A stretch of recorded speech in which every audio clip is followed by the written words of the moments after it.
Hello, my dear viewers. This amazing story will be very instructive for you.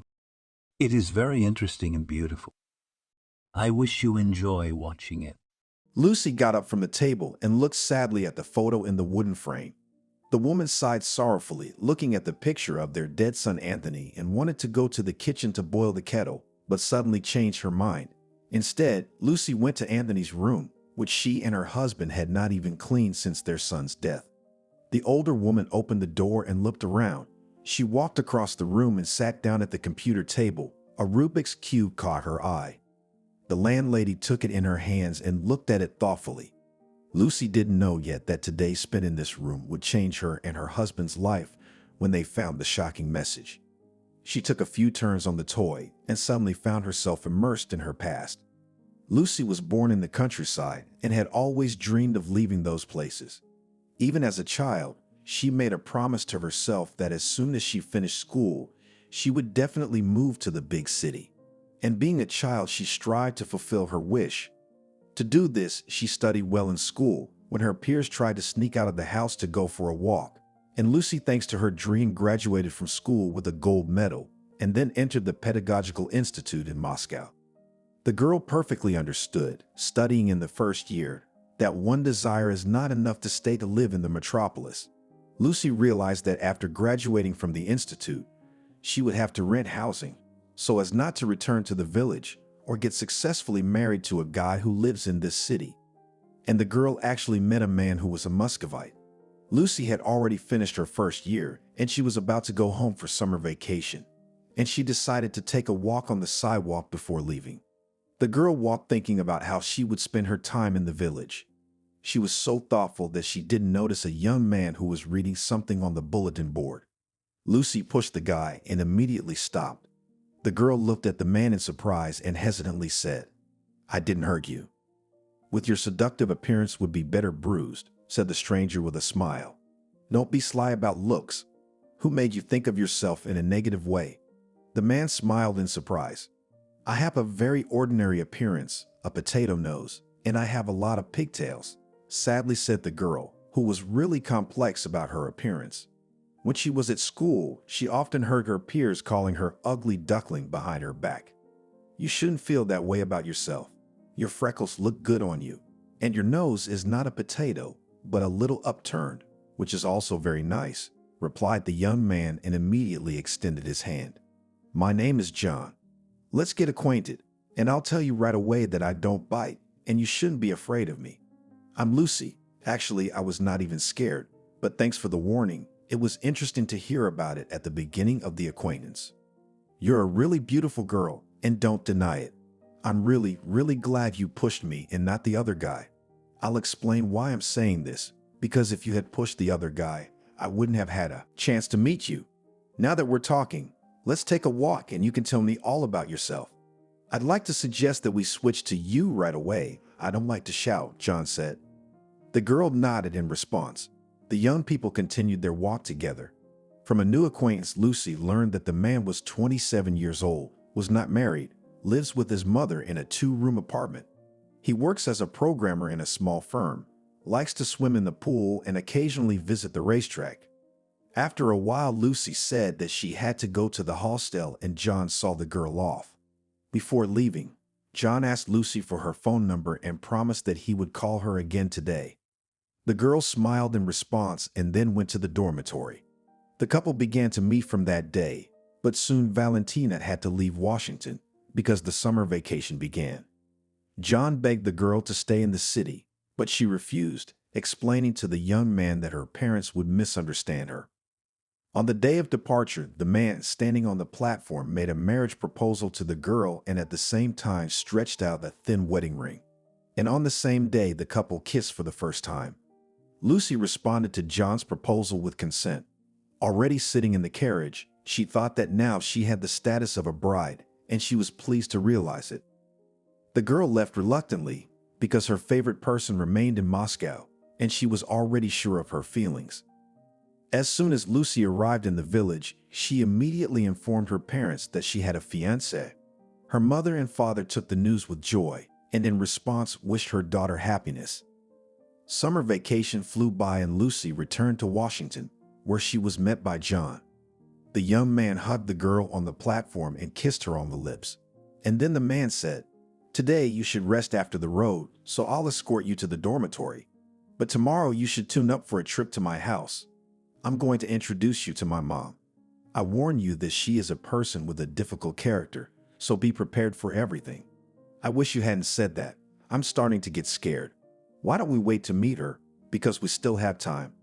Why would you be scared? I'll be right here with you. And I can assure you that my mom doesn't bite, so you don't have to be afraid. She's just a very unconventional person, but you'll realize that when you get to know her, everything will be just fine. Don't worry. The next day, John came to pick up the girl and they went to his house. Lucy was very worried about meeting her future mother-in-law. Before entering the apartment, she looked critically at herself in a small mirror and then asked the chosen one about her appearance. The man laughed in response and complimented her that she was his most beautiful bride. John opened the door with his key and invited the guest to pass. Lucy timidly stepped over the threshold, and soon a woman in a businesslike black Antonimo walked out to her. The man immediately smiled and said softly, "Mammy, here's Lucy. I told you a lot about her. Now let's get acquainted. My name is Betty. Yes, son, you told a lot about her, but you forgot to add that this person is a bad girl. I never knew my son had such bad taste." Lucy, hearing this, swallowed nervously and turned silently to the boy. Meanwhile, the young man looked seriously at his mother and, clearly minting each word, said, "I asked you not to be rude, and we seem to have agreed with you. Why are you scaring my fiancée from the doorstep?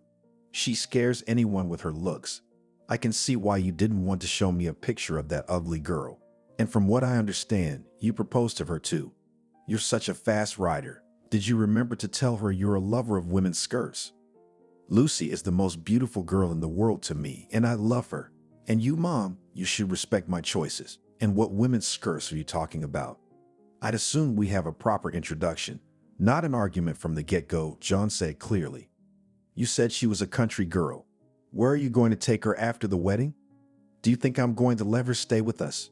You will not wait," said the landlady sternly, and then turned her gaze to the girl and mockingly said to her, "You decided to get a Moscow residence permit to get my son's brainwashing.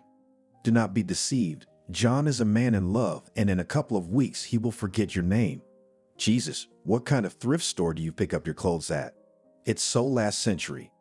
Lucy felt her face turning red and tears welling up in her eyes. The girl forced herself to answer, "You don't even know me, and you speak so rudely. I am ashamed of your behavior in front of your son." After these words, Lucy turned around and left the apartment. She went downstairs and cried to tears. The girl could not think that she could be met by the mother of her chosen one. Lucy tried to hold back her tears, but she couldn't, and then she felt the man's arms around her. She pulled her hands away from her face and saw John, who spoke softly to her. "I'm sorry about Mom. I warned you she wasn't an easy person. Mom overreacted today, but wait, she'll change later. Everything will be fine, and you and she will get along great. Yeah, Betty and I are never gonna get along. You saw and heard exactly what she said. I could imagine all sorts of things, but to be so insulting on first meeting her. Your mother will never bless you to marry me. Then you don't need a blessing. It'll work out. In fact, let's go for a walk, go to a cafe and sit there. You and I have a lot to talk about, like how we're gonna get married. Don't forget that you are my fiancé, and the other day we will go to apply," John said, and began to shower the girl's face with tender kisses. A few days later, the couple filed an application in the registry office. Lucy started a conversation with the groom about his mother, but the chosen one immediately transferred the conversation to another topic. The girl could only guess that the future mother-in-law does not want to deal with her, and this circumstance was very disturbing to her. After the application was filed, several days passed, and Lucy approached the groom about the wedding. She asked where the event would be celebrated. John offered the girl to choose a cafe herself. Lucy laughed in response and then made a thoughtful face and quietly said, "I understand that you don't want to talk to me about your mother, but now please don't dodge the answer. Is Betty still as hostile to me? She doesn't want to see me again. I'll be honest, Mom doesn't want to hear about you at all. She even said she's not coming to the wedding. She divorced my dad because of her temper. Dad's not alive now, though. What are we going to do with you? I don't know what to tell my parents. They're going to want to meet my sister-in-law, and she won't even come to the wedding. What am I supposed to tell my mom and dad? My parents are going to come to the wedding from the village. I'll tell my mother-in-law and father-in-law. Don't worry about that. We have other things to think about right now. Finding a cheap studio apartment to move into. You realize I'm not inviting you to live with me, although you can risk living with me. But I'm afraid that you can't stand 5 minutes with my mom, said the interlocutor. Oh, whoa. No, and I don't even want to risk it. I'm already starting to panic at the memory of meeting Betty, the girl said nervously, shrugging her shoulders. I understand, but she's my mom, so please don't be angry with her. Perhaps time will pass, and she will change her anger into mercy. She has no one but me. You know very well that you can't change a person at this age. I can even say that because of her character she has no friends. Can you imagine how hard her life is? It's hard for me to imagine because I'm not that kind of person. And when I have a son who wants to meet his fiancée, I'll never behave that way. And don't worry, I'll always treat Betty with respect. She gave you life and you are my happiness, which I love dearly. Time flew by quickly and the long-awaited wedding day arrived. There were not many people, as the newlyweds did not have a lot of money to celebrate the solemn day. The girl's parents came to the wedding and stayed in a hotel. The wedding took place. Lucy was over the moon with happiness. The only thing that overshadowed her was that her mother-in-law did not come to the event. The girl hoped to the last that Betty would come to congratulate her only son on such a solemn event, but it did not happen. Immediately after the wedding, the newlyweds rented a one-room apartment. Lucy rejoiced in her happiness. The young woman was actually glad that she had such a wonderful husband who, contrary to the opinion of her mother, took and married her. A year passed after the wedding. During this time, Lucy had never seen her mother-in-law. John visited his mother, and when the wife started talking about his mother, he replied that the parents are all right. Lucy saw how the chosen one is worried that his mother cannot reconcile with the fact that he married a country girl. The young woman even offered John to go and talk to Betty to them both. However, the lover pronounced, I don't see the point of it. She even about you does not give me anything to say. What conversation are you talking about? Well, let's not talk about sad things. What are you going to feed me? Meatless soup again. I've told you several times I'm gonna get a job. Like scrubbing floors, you realize we don't have enough money for food. At least my parents send money once in a while. No work. Study your subjects at the institute. About your parents helping you out. Was that a put down on my part? I don't specifically ask my mother for finances. She should realize that it's hard for you and me to live financially. I want my mom to offer her help from the bottom of her heart. So remember, I'm not going to beg. Honey, I'm not suggesting that you go to Betty. I'm just saying I could have gotten you a job.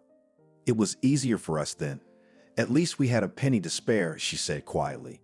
We're done talking about work.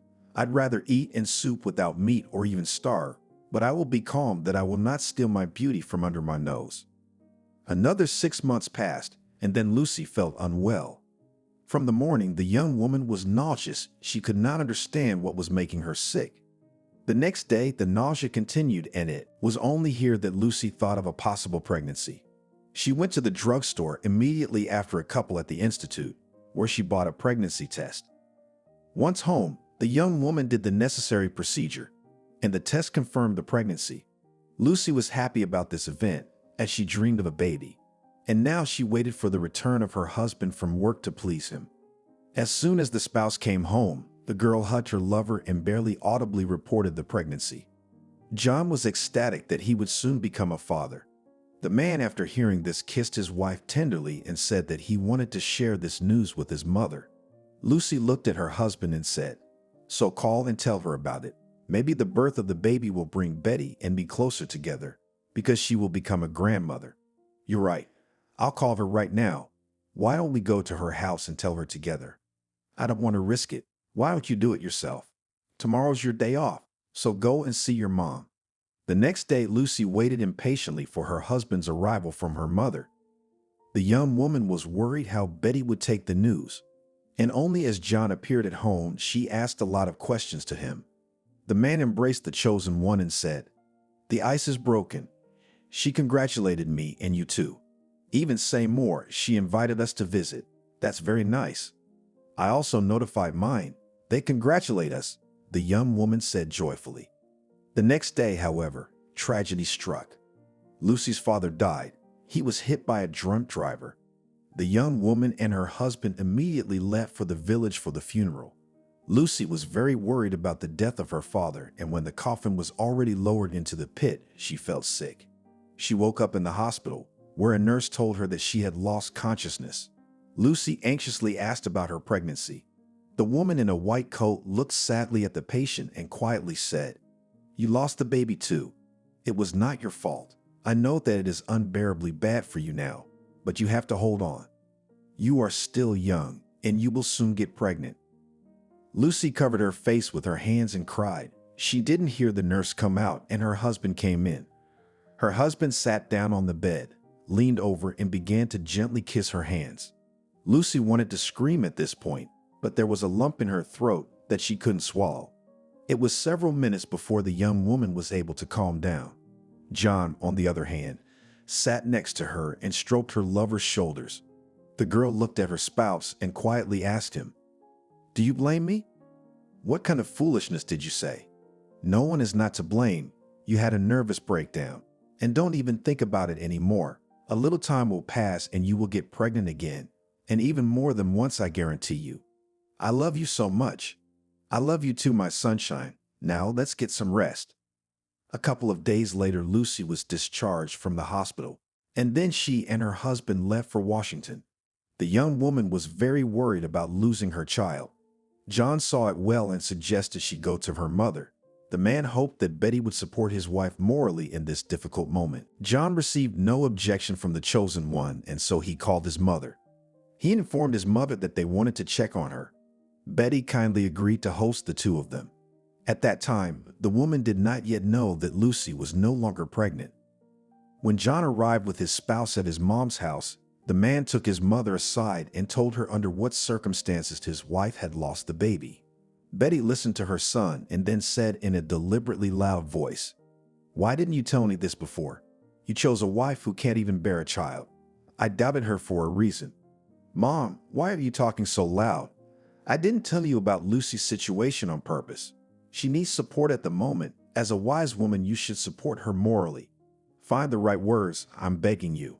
I changed my attitude to your passport when I found out about the pregnancy, but now I am angry that a simple country girl who cannot bear a child and you are so hunted," said the landlady loudly. "What an obnoxious person you are." John turned around to go to his wife as Lucy herself approached him. The young woman looked at her mother-in-law and spoke softly. "You spoke so loudly on purpose so that I could hear. You have achieved your goal, I heard you. But you know your words don't offend me at all. I could say a lot of things to you, but I will not, because I promised your son that I will respect you, and I do it only because I promised.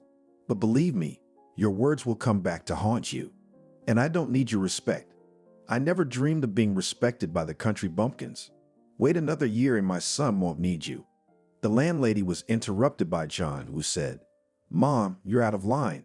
Lucy is my wife and I won't let you hurt her, even though you're my mother. I am very sorry that I invited my wife to visit you. I hope that you have changed, but I was wrong. You are now with your own hands destroying the relationship with your daughter-in-law, who did nothing bad to you personally." After these words, John took his wife by the hand and pulled her to the exit. The man did not even begin to say goodbye to his mother. Lucy, as soon as she found herself on the street, she cried. The young woman couldn't understand why Betty felt that way about her. John stood nearby at that moment and asked his wife to apologize to his mother for all the words she had said. Lucy, trying to hold back her sobs, said, "Why did she treat me like that? Is it because I was born not in Moscow, but in the countryside? Are villagers any different from city dwellers? They're no different. Stop crying. The most important thing is that we're together. Let's go buy a cake and cheer ourselves up with some sweets." Time slowly moved on, and soon Lucy graduated from the institute and got a job at school as a history teacher. During all this time, the young woman did not meet John's mother and tried not to ask her husband about her. And when there was a phone call from Betty, she was very surprised. She answered and heard the pitiful voice of her mother-in-law. "I'm sick, and I can't reach John. He's not answering. I need to buy some medicine. Call an ambulance if you don't feel well at all. I can't be there for you for at least 2 hours. And John doesn't always answer because he's busy. Should I come to you?" "Yes, and as soon as possible," said Betty. Lucy wasn't particularly keen to go to John's mother's house, but she had no choice. She tried to call her spouse, but the chosen one did not answer. The young woman sighed doubtfully and began to quickly pack. After a while, Lucy was already at Betty's. The landlady was lying on the sofa and took her time explaining to her daughter-in-law what she needed to prepare for dinner. The young woman listened patiently to John's mother and mentally imagined that she would have to stay here for a long time. As soon as Betty gave all the orders, then the girl ran to the pharmacy to get some medicine. On the way back, she got a call from her husband and asked about her mother's health. Lucy, on the move, told everything and asked him to come as soon as possible. John said that he was on his way to them. The young woman came back and immediately handed the medicine to the landlady and then followed to the kitchen to prepare dinner. Soon came John, who inquired first of all from his mother about his health and only wanted to greet his spouse, as he was stopped by his mother, who said, "I need help. I called the doctor at home today and they suggested I go to the hospital. And you know how I don't like to lie there, so I need you to stay here until I get better. I realize I'm interfering with your plans, but you have to understand me too. And son, you better tell your date that she'll be living here by my rules. Of course, we'll live with you. Hopefully, you two will probably become friends in the meantime.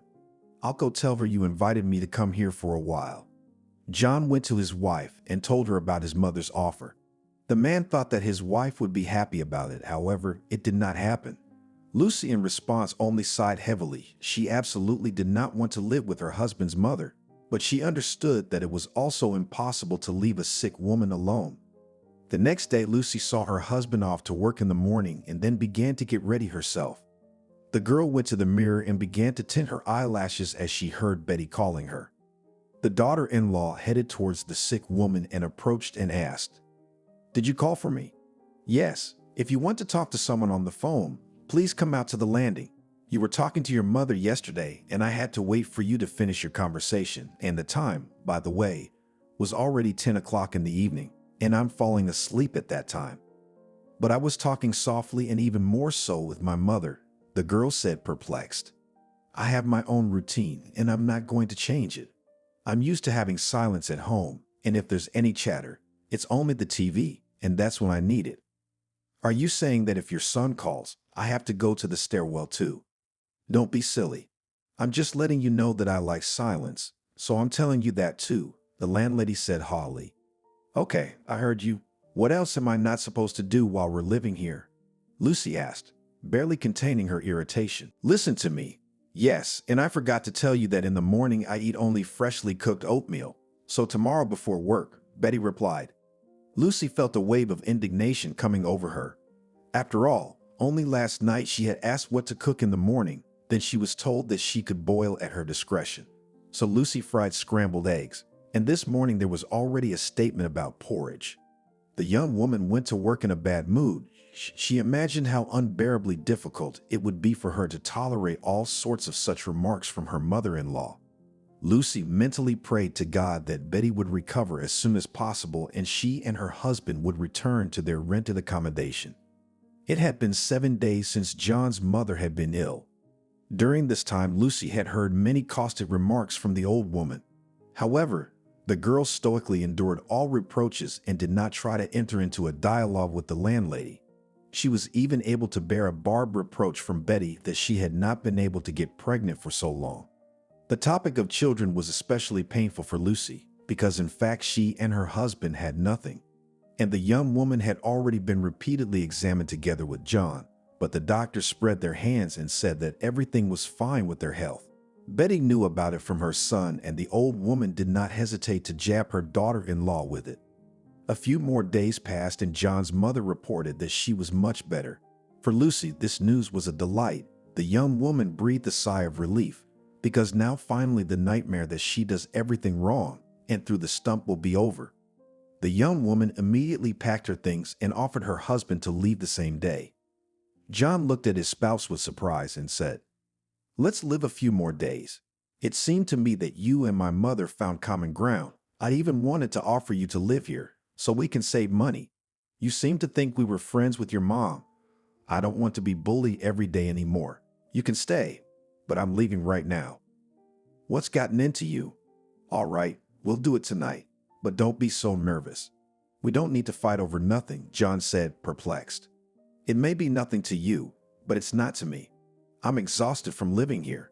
I promised you I wouldn't stir up trouble with Betty, and I kept that promise.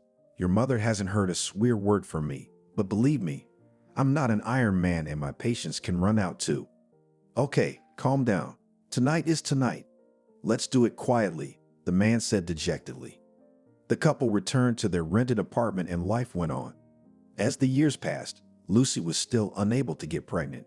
She often looked at her students and mentally asked the Almighty to give her the opportunity to become a mom at least once. But time passed and her wish was not fulfilled. Valentina was repeatedly called by her mother and constantly asked when she would give her a grandson or granddaughter. These conversations drove her to sobs, and then her husband began to stick to a bottle of white. The woman realized that the years were flying by and her spouse was desperate that they had no children and started drinking alcoholic beverages. And once again, when her husband came in a drunken state, Lucy, with tears in her eyes, said, "I can't go on like this. Why are you torturing yourself? Let's get a divorce. Maybe with another woman you will have a full-fledged family. I just can't bear to see you binge on hard liquor.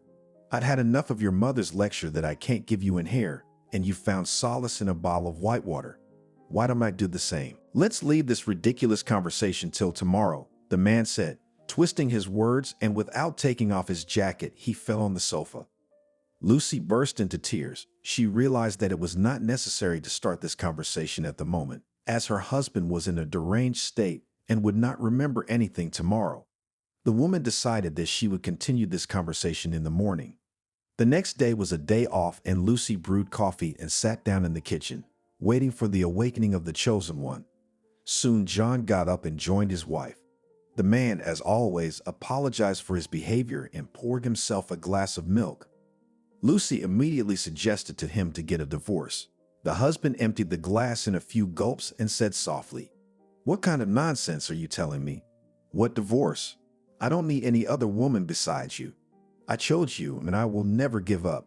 Yes, I do not hide that addicted to strong drinks and need to stop with this case. But I also want to tell you that it's time for us to go on a vacation.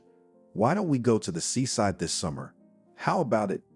"I don't know what to say. Maybe you're right and we need a change of scenery because we're completely exhausted. The sea is the sea.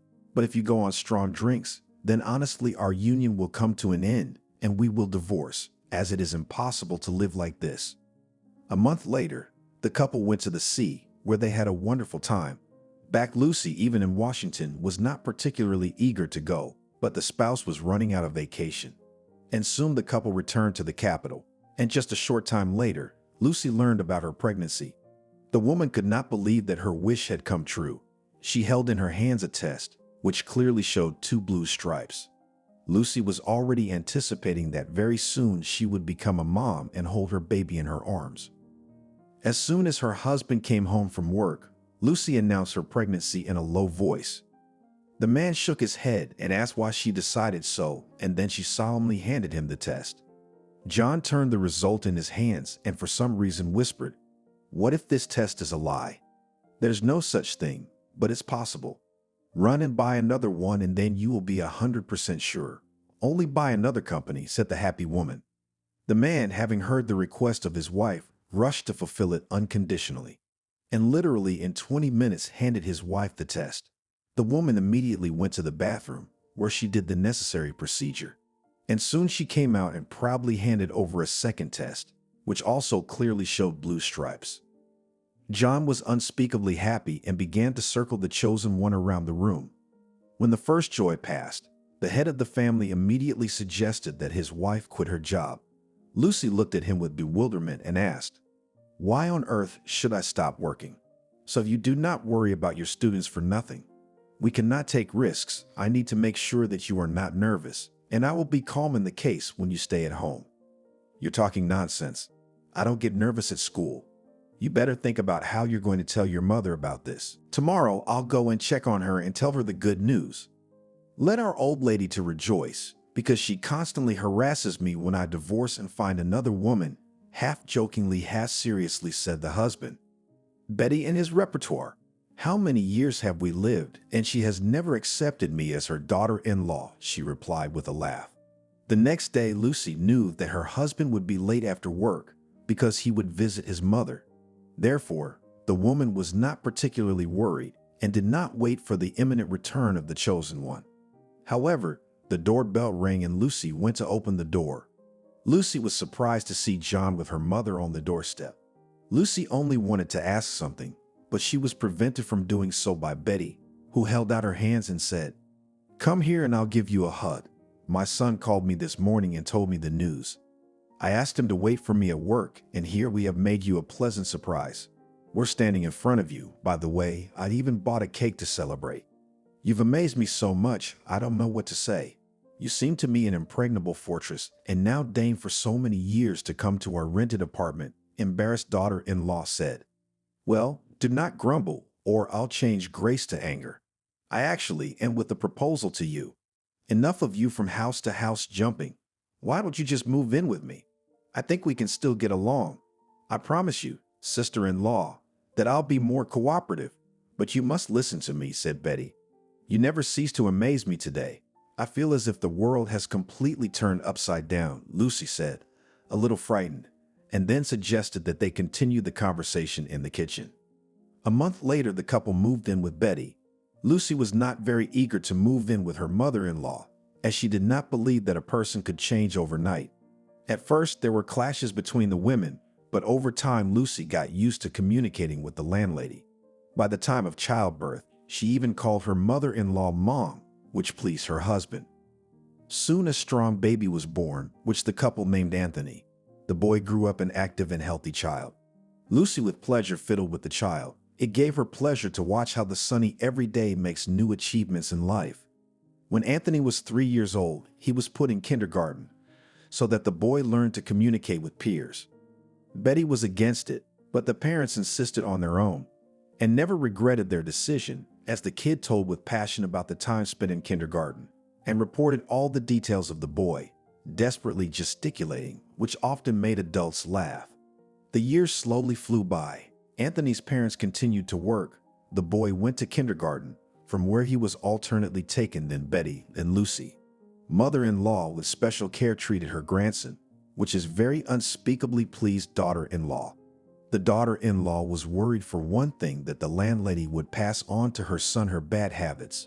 So the woman often said to her husband, "Maybe you talk to your mother and ask her to say less obscenities in front of the child." "What nonsense are you talking about? Look at the way Anthony's reaching out to his grandmother. I get the feeling he's more interested in my mother than his own parents. That's what I'm afraid that my son, when he grows up, will start calling me a country bumpkin," said the wife arrogantly. However, time moved forward quietly, and Lucy noted that the mother-in-law is actually great with her grandson. The old woman turned out to be a born inventor. She, together with Anthony, made various fakes out of various improvised materials, which were then taken to the kindergarten. When Anthony was 7 years old, Harry's mother died suddenly. The son was very worried about the absence of a native person. Lucy also mourned the passing of her mother-in-law. She had grown close to Betty over the past few years and was quite accustomed to taking caustic jokes in her address. Time flew by imperceptibly, and soon Anthony finished school and was preparing to enter a higher institution. The young man dreamed of following in his mother's footsteps and working as a teacher of algebra and geometry. Parents approved of their son's choice. Anthony soon entered the institute. The boy studied for 6 months and came home in a pensive mood. The mother immediately noticed this state in her son, so she politely asked what he had happened. The young man hesitantly said in reply, "I think I have fallen in love." "That's wonderful. I just hope that you are not going to go to the registry office tomorrow." "Mom, you're being ironic, but I'm being serious. I can't get that girl out of my head. We met in a cafe. She was drinking a milkshake alone and looking sadly out the window. I admired her profile and came over to meet her. When Sarah turned to me, on the second part of her face, I immediately saw a scar that stretched from her temple to the middle of her cheek. I purely involuntarily flinched and the girl grinned and turned away from me again. I felt like an idiot at that moment because I had made it clear to Sarah that her face was disfigured. I stood there silently for a few minutes, not knowing what to do, and after a while she just told me to leave. It was only after that I could offer to meet her, because I couldn't just walk away. And what happened next? The mother asked with interest. Mom, you asked such a childish question. Naturally acquaintance, Sarah told me about herself, and I in turn about myself. Then we just went for a walk, and I walked her home.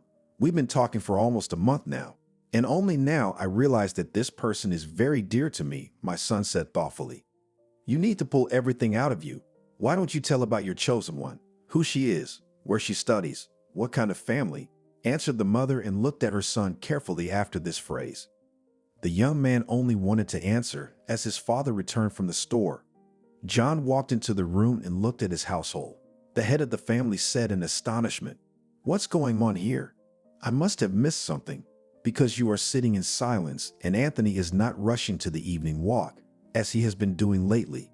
The guy thinks his parents have gotten older and they are watching with redoubled interest at their offspring's behavior." John, you missed a lot, namely the story of our son's feelings for a young lady, but our boy did not have time to tell us much about the girl, because your arrival cut him off at half a word, replied his wife with a smile. Very interesting. Anthony, let me sit next to you and listen to who my son fell in love with. You are not a young man anymore, and you know what to say to the fair sex only in one case, when you are sure of your feelings, John said and looked at the boy without any smile. Anthony gathered his courage and told his mother and father about his beloved. From the narration, the parents learned that the girl works as a salesperson in a cell phone store. Sarah is 19 years old and lives with her grandmother. The chosen one of the son of her parents does not remember her parents since they died when she was 6 years old. The girl was raised by her maternal grandmother. Lucy, after her son's story, asked him when he was going to bring Sarah to meet her. It was as if the boy had been waiting for this question and immediately promptly replied that he planned to do it tomorrow. The woman nodded in response and said that she should think of something special to make for tomorrow then. Shortly after this conversation, Anthony left to meet his lover, and Lucy turned to her husband. Don't you think that our boy is a little early for a serious relationship? Because he only recently turned 19 years old. How old were you when you fell in love with me? I was the same age, laughingly replied the head of the family. You are wrong and not serious. Perhaps you forgot that girls grow up before guys, so you gave an example of an unfortunate situation. It just seems to me that your son is still just a first crush, not real feelings. Why haven't you talked to him alone about it? We don't have to guess and guess now. Time will tell. And now let's think about what you will cook interesting on the occasion of acquaintance with the beloved son, calmly replied the husband. Lucy jokingly threatened her husband with her fist and began to list her specialties, which she was good at in particular. John listened to his wife, and when she said about the duck stuffed with apples, he immediately stopped her. The wife laughed and threatened her fist again, adding, "You always choose duck, as a big meat eater and our son all in you went to taste. Then tomorrow we'll see if Anthony's taste is the same from the looks of it. I've been in love with one person for many years," the head of the family said with a laugh. As soon as Lucy heard this, she immediately became serious. The woman told her husband about the scar on her face and asked his husband not to look at Sarah at the first meeting, so as not to embarrass her, as his son did at the first meeting. John did not contradict his spouse and agreed. The man only asked how the girl got this scar. The wife did not answer, as she did not know anything about it. After the conversation with the chosen one, Lucy thought about it. She perfectly remembered her first acquaintance with her late mother-in-law and how much she worried then. Therefore, the woman decided for herself that in no way would not let her son's chosen one realize that she cared about the girl's appearance. Lucy would not want to cause Anthony's beloved the same suffering that she received in the distant past from John's mother. The next day, the acquaintance took place. Lucy, as promised to her husband, baked a duck in the oven, and cooked mashed potatoes as a side dish. The head of the family bought a carrot top cake for the occasion. And when Anthony and the girl came, the festive table was already set. Lucy politely asked the guests minor questions about work hobbies. The chosen one of her son tactfully answered and behaved quite appropriately. Sarah tried not to be embarrassed when she occasionally threw glances at her, but the girl hardly managed it. She no and became crimson. Lucy felt genuinely sorry for the guest at this point, and she decided to help her get rid of her embarrassment. The older woman turned to Sarah. "I can see that you are very worried. I can see that with the naked eye. And I can guess why you're doing this because of your scar. But let me tell you that my husband and I, for example, are attracted not by a charming appearance, but by the soul of a person. So don't be embarrassed when we look at you. Very soon I think we will become friends and you will understand my words." Sarah, nervously at the phrase of the interlocutor, rubbed the edge of her blouse. The girl felt that she was blushing again and it made her uncomfortable. And then the guest suddenly spoke. "Yes, I have a disfigured face, but it's not my fault. It just always seems to me that when people look at me closely, they either mock me in their hearts or pity me immensely, and I don't want that at all. And maybe you're right that we'll become friends. I'd like that too, but it's too early to tell. Nobody's accusing you of anything, and they're not going to. Our son likes you, and that's the most important thing. And take my word for it that my husband and I are not going to mock you," Lucy tactfully replied and slid a plate with a cake to the girl, suggesting that she start eating the sweet treat. "Thank you, but I'm really full of your duck, which is cooked just marvelously. My grandmother cannot bake, so I'll be sure to get your recipe. And now, not to go back to the scar, I'll tell you about it in a nutshell, because I know you'll ask about it in the future. It happened a year ago when I was coming home from a friend's house. It was the beginning of 10 in the evening. The time was still late, and I was walking calmly, as in one of the alleyways to me jumped two guys. One of the thugs had a broken bottle in his hand, and like any other girl, I screamed out loud in fright. One of the guys started tearing my blouse, and the other one told me to shut up with the bottle. But I was not going to give up so easily and kept on screaming. And then one of the bandits slashed me in the face with a bottle, and then I vaguely remember. I saw several strong men who rushed to my rescue, and I woke up in the hospital when my cheek was stitched up. Since then, I'd had this scar in my memory. I'll tell you right away that those scumbags were caught. There was a trial and they received a prison sentence. But I just do not feel better about it. You know, a scar doesn't just disappear. That's my story." The head of the family sat with his spouse and son and listened to the guest's story in silence. The first to break the silence was Lucy, who tried to cheer up Sarah with words. "Don't worry, it's all behind you now. And the scar is nothing to worry about. You just think about what these hooligans could do. The main thing is that they were punished and are responsible for it, and in the near future will not do such things. And in general, let's talk about positive topics. I suggest that you write down the recipe for cooking duck so that your grandmother can feed you deliciously on any of the holidays." Sarah stayed a while longer and then went home. Anthony warned his parents that he would see the girl off and be a little late. The mother waved back with a smile, and as soon as the front door closed behind her son, she immediately turned to her husband with a question about whether he liked Anthony's girlfriend. The husband was silent for a while, and then answered, "I saw in her quite an adequate and reasonable person. She is not broken, as now likes to communicate with the current youth. She has no gesture and other feminine things. In general, I can't say anything bad about the girl at this stage of acquaintance. What do you think about it?" Sarah seemed vulnerable to me, but maybe that's a misleading first impression. You know, the most important thing for you and me is that they love and respect each other. That's the only way they can both build a strong family down the road. Like you said, time will tell. Let's wait and see. A couple of months passed after the meeting. During this time, Anthony managed to get acquainted with the grandmother of the chosen one and to get her favor. Sarah visited her lover a couple more times, and Lucy already clearly realized that the young people are going to soon start living together. As here, Anthony came home gloomy and reported that he broke up with a girl. The mother of the guy looked at her son in bewilderment and asked him to explain himself. Anthony replied that he did not want to talk about this topic at the moment. The woman did not bother her son with questions. She decided that the guy himself will tell everything when the time comes. However, a week passed, and Anthony still came home after school and did not go anywhere else. Lucy again tried to talk to her son about Sarah, but Anthony again avoided answering. And then the woman turned to her husband to talk to the native child man to man. The woman told her husband, "You are a father, and maybe your boy will confess everything that they have with the girl happened there. You see how he suffers. I just heart breaks from worrying about him." That same evening, John came into his son's room and said softly that he was worried about Anthony and Sarah, adding that his mother was nervous.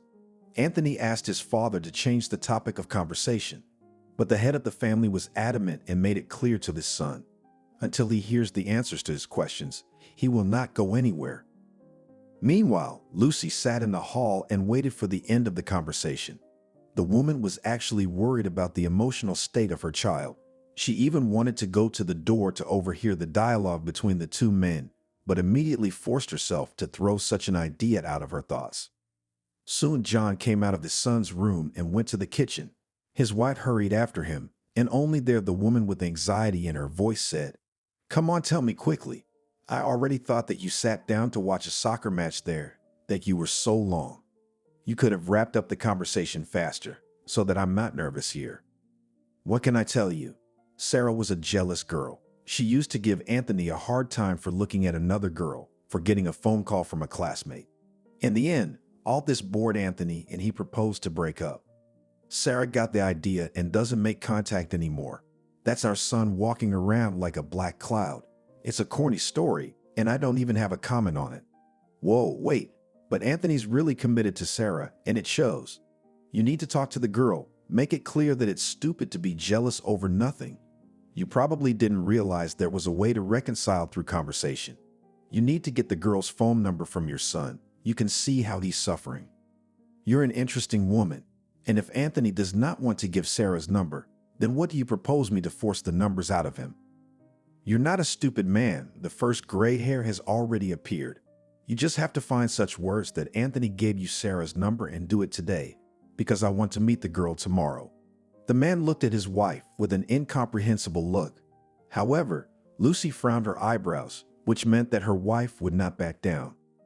John again went to his son's room and after a while returned and handed his wife a piece of paper on which the girl's number was written down. Lucy called Sarah from work the next day and asked for a meeting. The girl did not refuse, and soon they were both sitting in a cafe, drinking coffee. Anthony's mother first asked the interlocutor how she was doing, and then said without preamble, "I know that you are in quarrel with my son, and the reason for your separation is also known. Can I ask you why you think Anthony is unfaithful to you? I just want you to be honest with me, because I don't like falseness in communication. I'm tired of him looking at other girls when we're out walking, and how many times he gets a call from Julia, and she's always sweet-talking him. Do you think that's normal? I, for one, don't like it." I told him about it repeatedly, but he paid no attention, and I'm tired of it. Sarah replied indignantly, "But wait, girl, all that you just reported, it is not a fact that Anthony has other relationships. He's probably getting a call from a classmate, and they're obviously talking about school. Just realize that you can't just jump the gun like that. You need to meet and express your grievances with each other. That's the only way you'll be able to reach an understanding. And I can see that you're completely ignoring Anthony. Maybe it's not because you're jealous, but because you don't like him anymore and you're just cold to him. I find it offensive when my young man walks next to me and looks at blondes or brunettes. I don't know what Anthony told you, but it's not my fault we broke up. And I didn't get cold to him. I just have my own female pride, which I won't let anyone trample on," the girl said with tears in her eyes. "You calm down now. Let's make a deal with you so that I will talk to my son, and then you both sit down peacefully at the negotiating table. It's just that I can see how Anthony's suffering, and so can you. How did you ever envision a life together after that?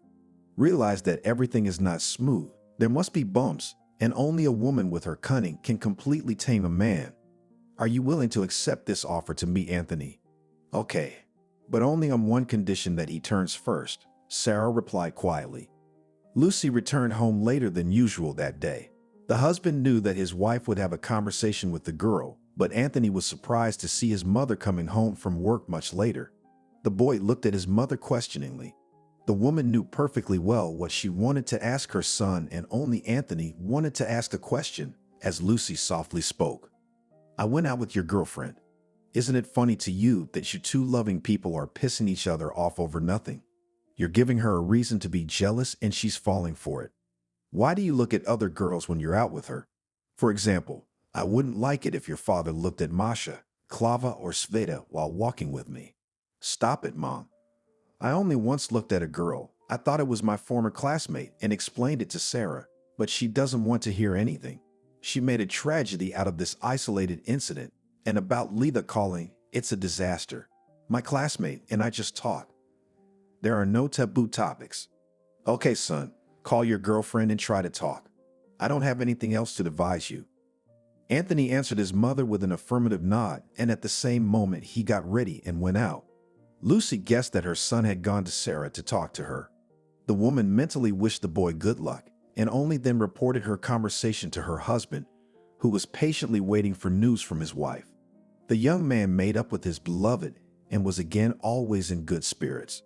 Lucy was sincerely happy for her son. However, the joy was short-lived. After a couple of months again, there was a conflict situation and the young people quarreled. The reason for the spat was again Sarah's jealousy. Anthony's mother did not know how to establish relations between young people. Lucy even went to talk to the girl's grandmother to influence her granddaughter. And when a gaunt old woman opened the door to her, she immediately introduced herself and said, "Why? I'm Anthony's mom and I'd like to talk to you, Natalie, about Sarah. Maybe you could have a conversation with your granddaughter. I mean, they love each other, but they can't get along. Sarah's always picking on the guy, and the guy freaks out and walks around like a black cloud with no mood. Yeah, I've talked to my granddaughter and Anthony, but it's all to no avail.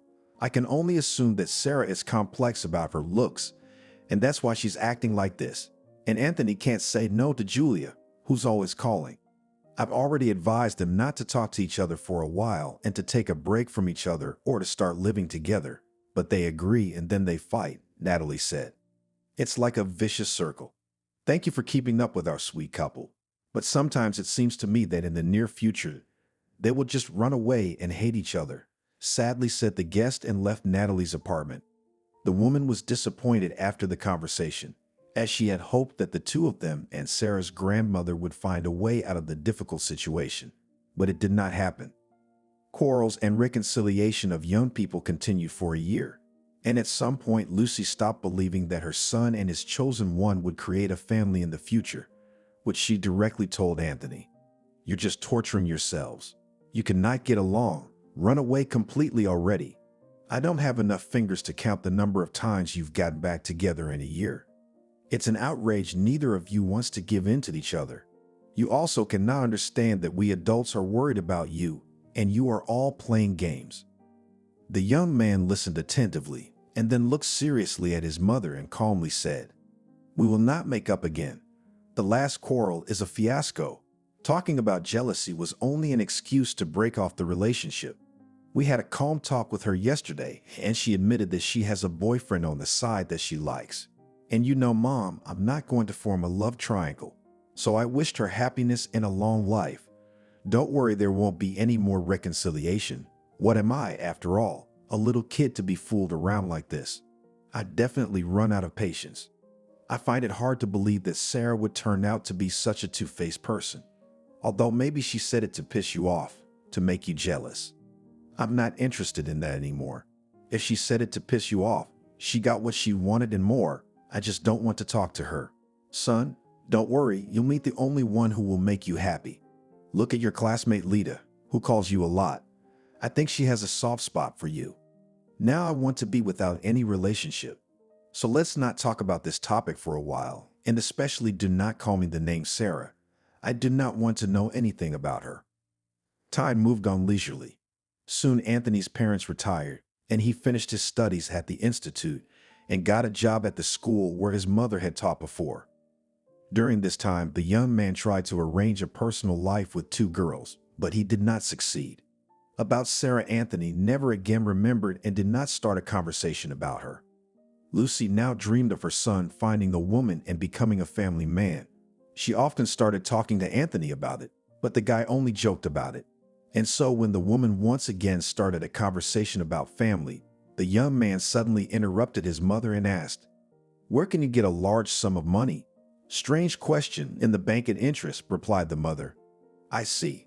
What was the question about? You never asked just like that," the elderly woman said, perplexed. "All Mammy changed the subject," the boy said sharply. Since that day, Lucy noticed that her son again comes home without mood. The woman thought that most likely there were problems on the personal front again.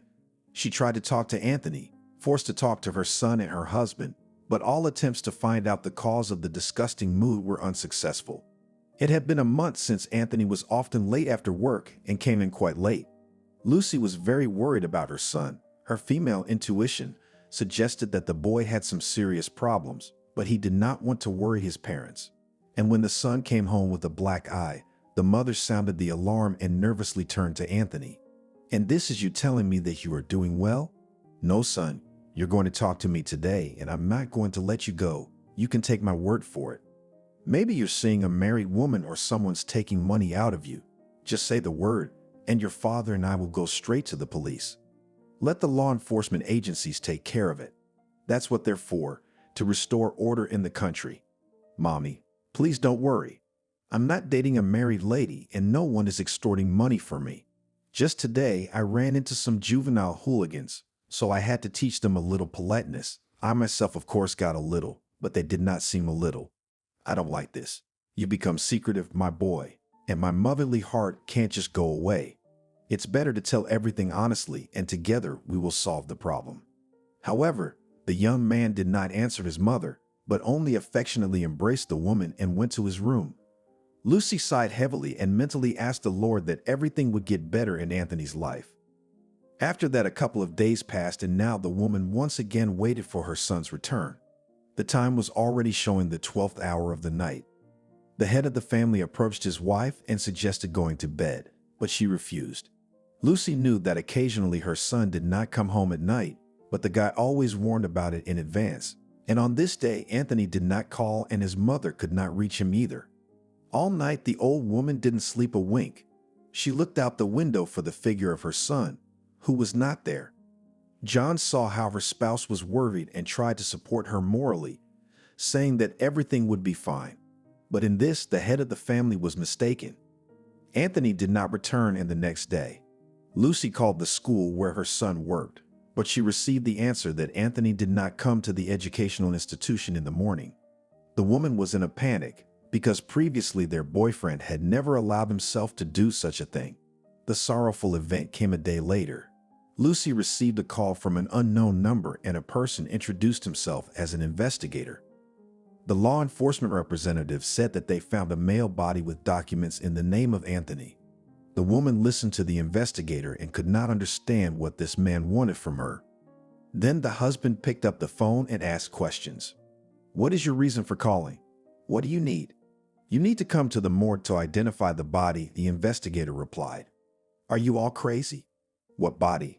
John shouted indignantly. At the other end of the phone, they repeated the name that was on the passport and insistently suggested to come to the morgue. John wrote down the address and looked at his wife, who was waiting for clarification from her husband. The man swallowed the lump that stood in his throat and barely audibly said, "We are in grief. I think our son is no longer in this world." The investigator called and said only that. "We need to identify the body, and they are already waiting for us there. We have to get ready." As soon as Lucy heard that, she sank to the floor and sobbed helplessly. The husband rushed to the medicine cabinet, where he quickly dribbled a sedative and offered his wife to drink the medicine. The woman uncomplainingly complied with the request, while still sobbing convulsively. John persuaded his wife to calm down, and when he realized that she was unable to go to the identification, he invited a neighbor to sit with Valia while he was absent. Soon the man identified the body of his son, and then answered a number of questions from the investigator, and only after that John asked how his Anthony died. The law enforcement officer said that the body was found by a janitor in a back alley, and called the police. And then the investigator added that Anthony died from multiple stab wounds at the scene. The man nodded in response and asked another question. "Tell me, did they find these scumbags?" Neighbors were interviewed. but they could not find any witnesses to the crime. And the janitor did not say anything clear, but we continued to work, replied the uniformed worker. John returned home grief-stricken. He could not imagine how he would tell his wife all this. The elderly man entered the apartment and saw that no one was there. He rushed to a neighbor, who told him that his wife had been hospitalized.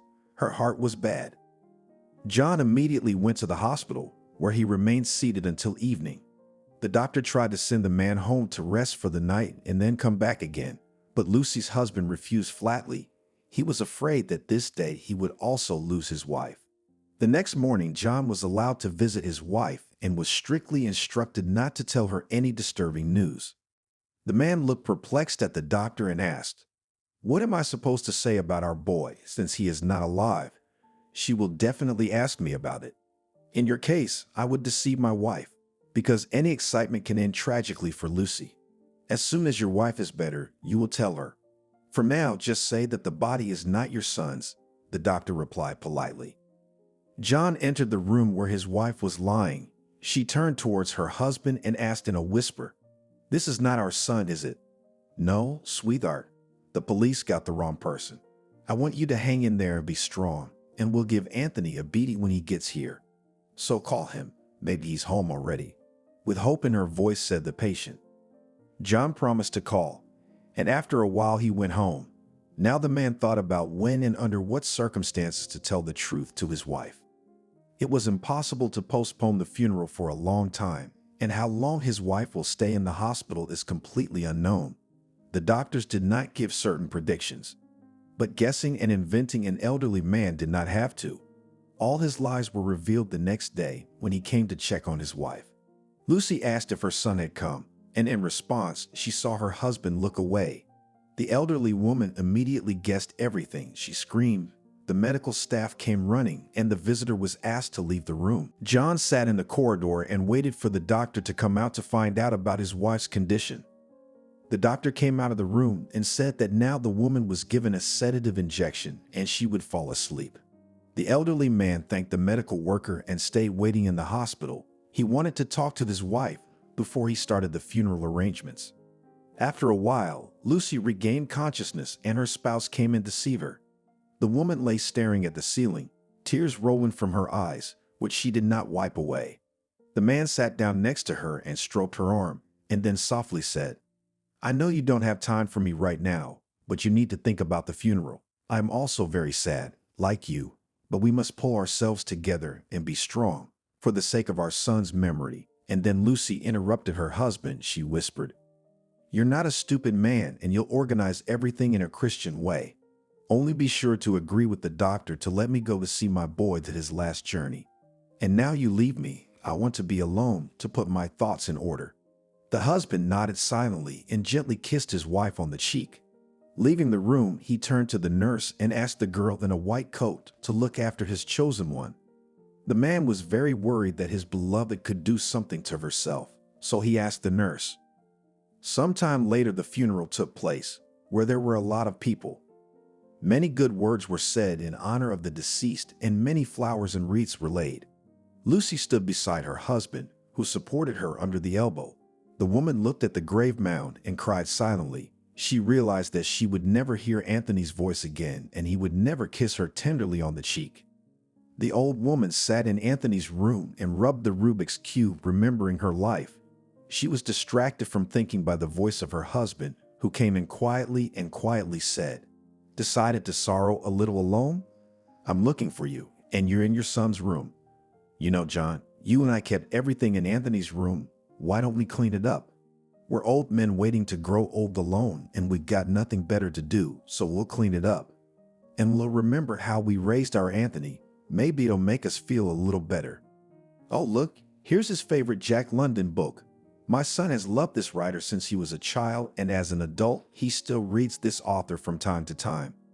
How nice it is to hold this book in your hands, knowing that it was read by our boy," sadly said the old woman, and carefully opened the title page, and to their surprise, they saw a shocking message that was addressed to them. The couple looked at each other in bewilderment, and then the owner of the apartment took a piece of paper in his hands and began to read softly. At the first lines, the couple wept. John took a few deep breaths and continued reading. The message written to Anthony read as follows. My dearly beloved parents, these lines I address to you. I am madly glad that I was brought up by you. As such a mom and dad still need to be found in the whole world. I address all kind and affectionate words to you. I express all my gratitude only to you in the first place. But and now I will come to the point. If you are reading this message, then I am no longer alive. Otherwise, I would have destroyed this message. The point is that I have committed an atrocity, but again in order to save a little man, whose name is Anthony, like me. He is your grandson. That is my son, whom I have just recently learned about. But about this you will tell you Sarah herself, who came to me for help. You can be sure that Anthony is my son. You will find the same mole as mine on my right leg, where the ankle is. Sarah hid everything from me, but that's not the point. The main thing is that I have an hair, and so I will continue. The whole thing is that the child from birth has a disease, and to cure it requires surgery. Naturally, such finances I do not have, and Sarah and even more so, especially since she lives alone for a long time since her grandmother died. And it is not easy for her in terms of finances, as there is nowhere to wait for help, and I did not help because I did not know that there is a son. Sarah found me and asked me for money for the child's operation. To get them in a short time is impossible, and the time, as they say, was ticking. That's why I decided to commit a crime. I won't give you all the details. Basically, I defrauded a very wealthy and important man. I blackmailed him out of a very large sum of money, which I gave to Sarah. And then I made the unbelievable mistake of blackmailing him again so that I could finance the baby's rehabilitation. That's when I realized I shouldn't have done it, but there was no turning back, and I became an unnecessary witness from that moment on. I was well aware that I was walking on a knife edge, but I had no choice in the situation. I'm very sorry for the way things turned out. I'm asking you to help Sarah because she has no one else but you and my son. I forgave her for the lie, as I continued to love her all these years. That's why I didn't have relationships with other girls. P.S. I love you a lot. Don't grieve for me. Little Anthony still needs you and you need him. I know you will get along great with your grandson and his mom, and may she be happy and find someone else in her life who will love her as I did. Don't tell her I'm gone. I don't want her to blame herself in the future. Let her think that I've gone to another city and I'm happy there. The stunned parents sat in silence and digested the message they had read. None of them expected that they would find this note and that it would contain so much information. The first to break the silence was Lucy, who said through sobs, "He asked me for money and I said only in the bank. From then on, I began to notice that my son wasn't doing well. And then when he was beaten, I also realized that not everything is not smooth with our boy. I'm such a bad mother for not recognizing my own son's troubles. I'm going to blame myself for the rest of my life for not being able to help our boy in time. Honey, stop beating yourself up. It's not your fault. I'm more interested in why Sarah hid the fact that she was pregnant with Anthony's baby. It's not fair to the boy's father. We've wasted so much time, and we could have been babysitting. That makes the kid about 5 years old. We need to talk to this girl right away." Lucy took the message from her husband's hands and gently pressed it to her chest. Tears were continuously streaming down the elderly woman's cheeks. She brought the note to her eyes and began to reread it. John looked anxiously at his spouse at this moment. The man worried that his wife might become ill with her heart. With the first impressions from reading the shocking message passed, Lucy looked at her spouse puzzled and said with horror that she did not have Sarah's number. The man coughed and reminded his wife that she had gone to visit the girl to talk to her grandmother. The older woman thought for a moment and then slapped her forehead with the words, "That's right, I was talking to her grandmother. You see how old age has crept up on us unnoticed. But wait, it's uncomfortable without warning. Why are you talking nonsense again? You're Anthony the grandmother and I'm the grandfather. We'll buy candy, fruit, a cool radio-controlled car, and come visit. Let's do it today. It's not too late. By the way, we need to talk to you about Anthony telling Sarah not to say anything about being dead. Do you think that's right?" John said. "I think it's right to tell, but I think it's right to keep the reason about the money out of it. She'll really feel bad that Anthony died for the sake of her son. Although I do think a true parent should go to any lengths to save their child." The couple soon packed up and went shopping. The The couple bought all kinds of sweets, different fruits, and a big radio-controlled racing car. And after a while, the elderly people stood near the front door trying to hear the children's voice. And then the door across the hall opened, and an old woman angrily exclaimed, "Why are you eavesdropping here? Are you trying to rob me? You crooks. At such a respectable age, and yet you still want to steal. I'll call the police." "No law enforcement. We're here to visit Sarah and Anthony. We just wanted to know if they were home or not," John said in an agitated voice. "Ah, he will. Only if they were. They're home. They just got home from daycare. When Anthony comes home from daycare, the whole neighborhood knows it." The same kid announces the news to the whole neighborhood and gesticulates desperately with his hands, the neighbor said with a chuckle. The couple looked at each other after these words of the stranger. They understood each other without words. After all, their son was returning from kindergarten in the same way. He talked loudly and always gesticulated, and now their grandson was carrying on the same tradition. The couple smiled between themselves, and John confidently pressed the doorbell. A minute or two later, they were answered by Sarah, who looked dumbfounded at the couple. The young woman hadn't expected them to come, so she didn't know what to say. Lucy had fully expected such a reaction, so she spoke first. "Hello, Sarah. Would you let us in? I think we have a lot to talk about. It's uncomfortable on the doorstep, and it's drafty in here, and Anthony's still a little... He and I had a big fight, and I told him not to come to me anymore because I have another young man. Your son freaked out and wished me luck. And then I found out sometime later that I was in an interesting position. I wanted to abort the pregnancy. Why become a single mother at this age? But I was persuaded by my grandmother not to do it. She said that the first time it is better to give birth, it is advised in gynecologists. In the end, I kept the baby, and I don't regret it at all. After that, I wanted to inform Anthony about my interesting position, but Julia sent me a photo with him, where she wrote that they were happy. And these pictures were not few, and it took me angry that the guy so quickly switched to another girl after the fight. And I decided that I would raise the child by my own efforts, especially with me next to my grandmother, who always came to my rescue. When Anthony was born, I immediately decided to name him after my dad, because he looks very much like him, and you can see it yourself. Even a mole in the same place. At this point, the young woman paused and looked lovingly at her son, who continued to explore the car. Sarah then turned to her guest and continued her narrative. Anthony was born weak and had a serious illness. We coped with his grandmother together, and then she was gone and all the burdens fell on my shoulders.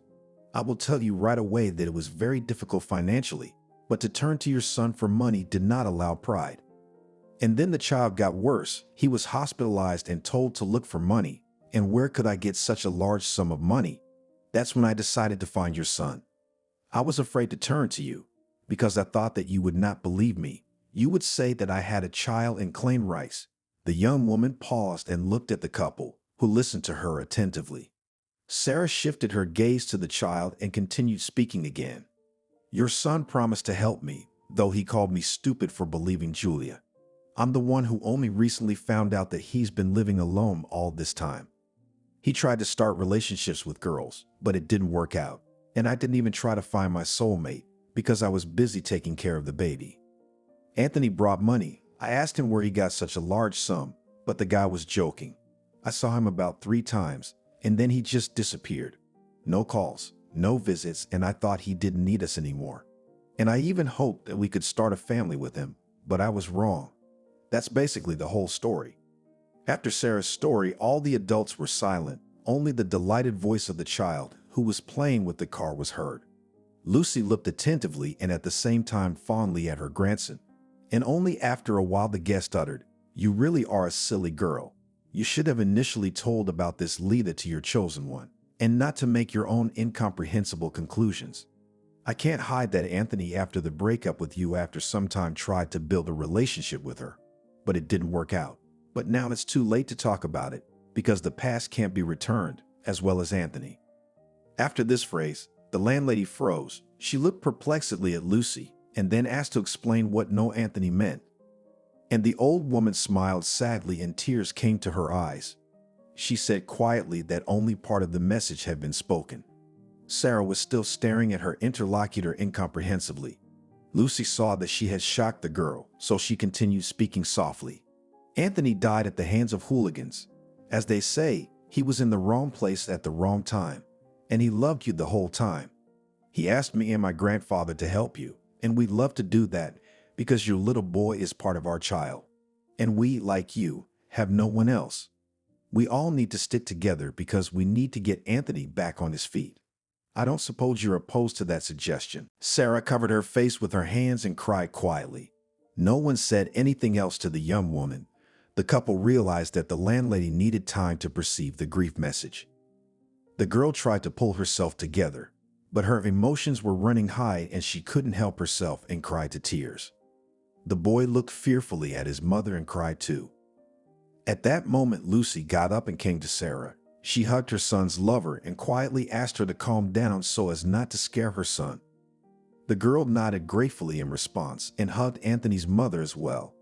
And then the young woman pronounced, "You are always welcome to come to us anytime, for you are Anthony's own grandparents, and I would only be grateful if we could be related to you. I would love to call you Mom and Dad, and I'm going to explain to my son who you are so he can see you as family. It is very wonderful that you have made this decision, because Anthony is in heaven and I am sure he is watching everything and is happy for us. And I would love to call you daughter, even though I lost a son, but in return the Lord gave me a daughter and a grandson." Sarah hugged John and the guest again and said, "Can I ask you just one thing? I want to go to Anthony's grave to talk to him. I would like to do it alone. You understand, don't you?" "Of course we understand. You have a lot to talk to Anthony about, but I want to add to you that our son wishes you nothing but happiness in the future, so you should try to promise him that." "I understand and I will do that. And please forgive me for everything. I'm to blame for a lot of things," Sarah said quietly. "But don't blame yourself. You are starting life with a new leaf, where you have a son and parents, and God willing in the future you will find a loved one, with whom you will give us a granddaughter too," replied Lucy affectionately and then called her grandson. As soon as the boy came, she said, "Hello, grandson. I am your grandmother, and next to me is your grandfather, and we will see each other often, and you will definitely tell us about your news in kindergarten. Your grandfather and I will be interested to know all about you." A few days later, Sarah went to the cemetery with John, and the grandmother stayed with little Anthony. As soon as the young woman found herself near the grave, she asked the older man to leave her alone. John did not hesitate to fulfill the girl's request. He stepped aside so as not to interfere with her communication with the deceased. The young woman carefully squatted down, laid a beautiful bouquet of artificial roses on the grave, and then gently wiped the photograph with the back of her hand and softly began to speak. "Hello, Anthony. This is not where I expected to meet you. I dreamed of being reunited, and you see how it turned out. You're now in the damp earth, and I'm coming to you. If things could be changed, I'd give anything for it, except our little boy. I'm glad you got to see him just a few times in this life. Now, by chance, we'll be in close contact with your parents, and that's to your credit and no one else's. Your message brought John and Lucy to me, and now our son will have grandparents. I was told by your mom that you wish me happiness, and for that I thank you so much. I here and now vow that I will definitely become a happy person and that you, looking at me and my son, rejoice for us. And one more thing, I promise you that I will never forget you, as I have a part of you growing up. I really hope you don't hold a grudge against me, but it's both of our fault that our paths have diverged, but it's too late to talk about it now. All I have to do is hold my head up proudly and go on my way, and I will. And now I will say goodbye to you and call your father. He is here with me too." After these words, the young woman called John and invited him to her son's grave. The elderly man also laid a bouquet of artificial flowers, bent down and kissed the photo on the monument, and only then spoke. "Hi, son. I want to thank you for your grandson. He is just like you, not only in appearance, but also in behavior. We have withheld only a part of your address, but it's better for you in heaven. And now your mother and I will visit you often if we can. And we will be sure to tell you about your son's achievements. I know very well that you hear me now and are happy that we have become one family. You know that I am not a great one for speeches, so I will say that you are forever in our hearts and we love you and will never forget you. And now it's time to return to the little mischievous boy, who has probably already fed his grandmother with his stories about everyday life in kindergarten. And one last thing. Thank you for the money. It really helped your son.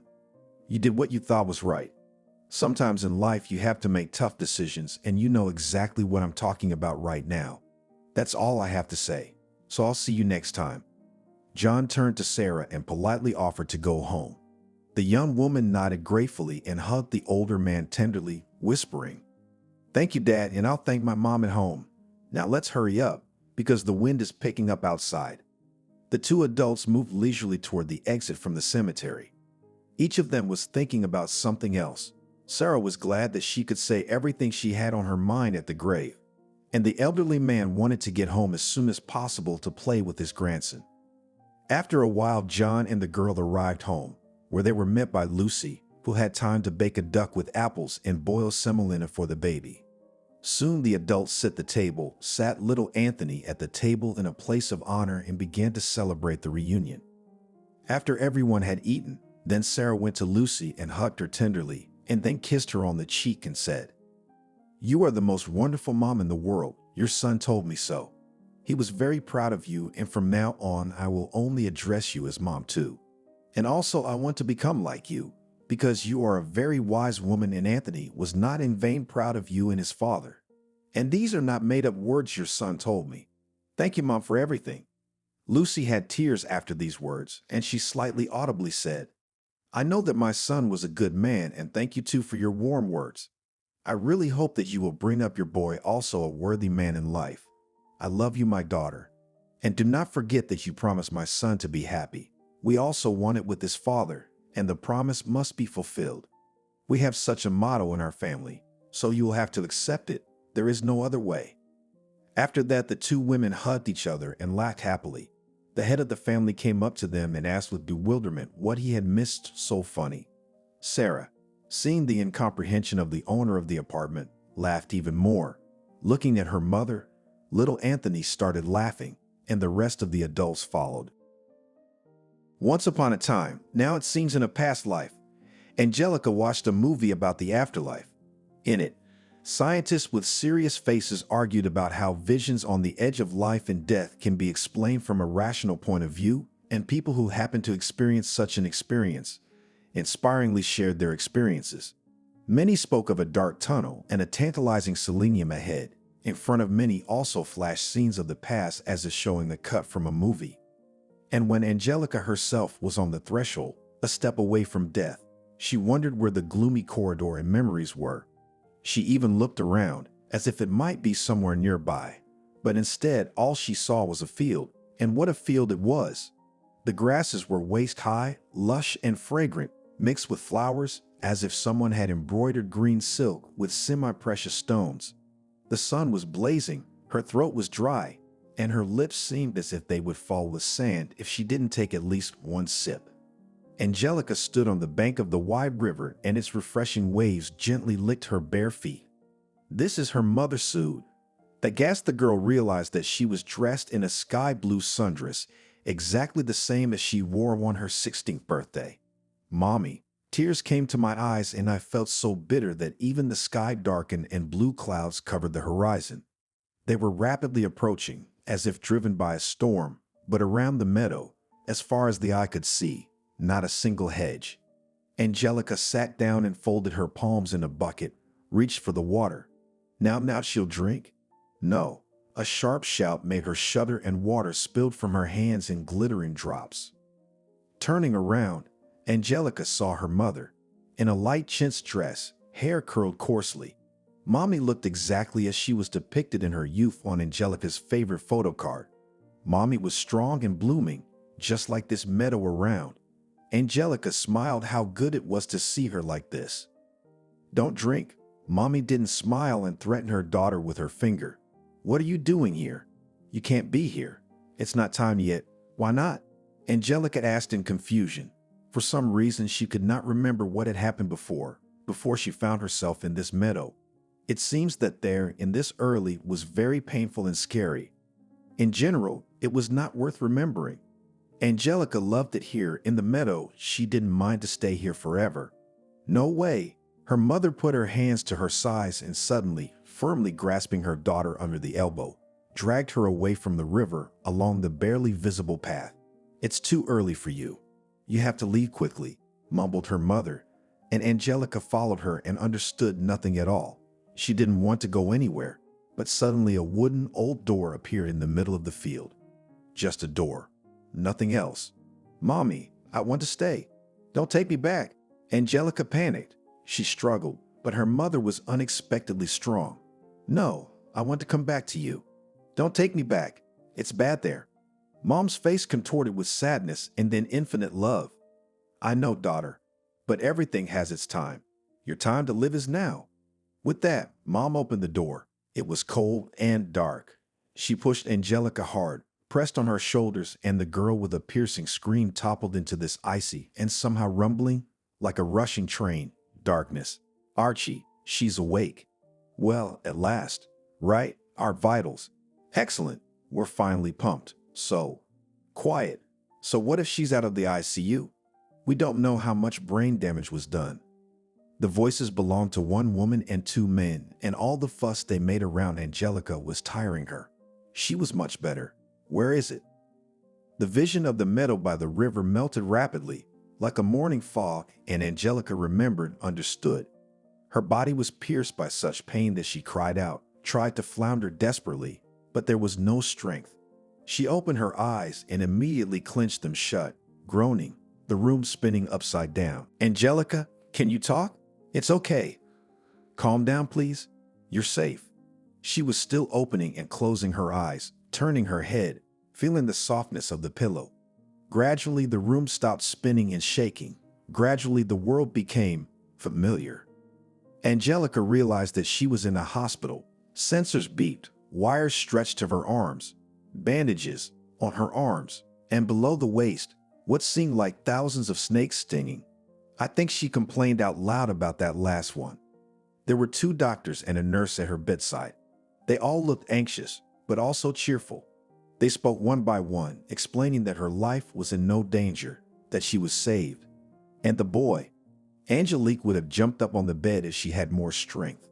The child is fine, answered the older man with the gray beard. His father's been found. Everything's fine. Archie took care of you, the nurse said hurriedly as Angelica reached up to touch her face. There were no bandages on it. You're very lucky your face wasn't hurt. What? The nurse glanced resentfully at her colleague who had elbowed her. It's very important for women. That day, Angelica, having passed the last exam brilliantly and already anticipating how soon she would graduate from the university with a diploma of landscape designer, was returning home. She was a little late because together with her classmates went to a cafe.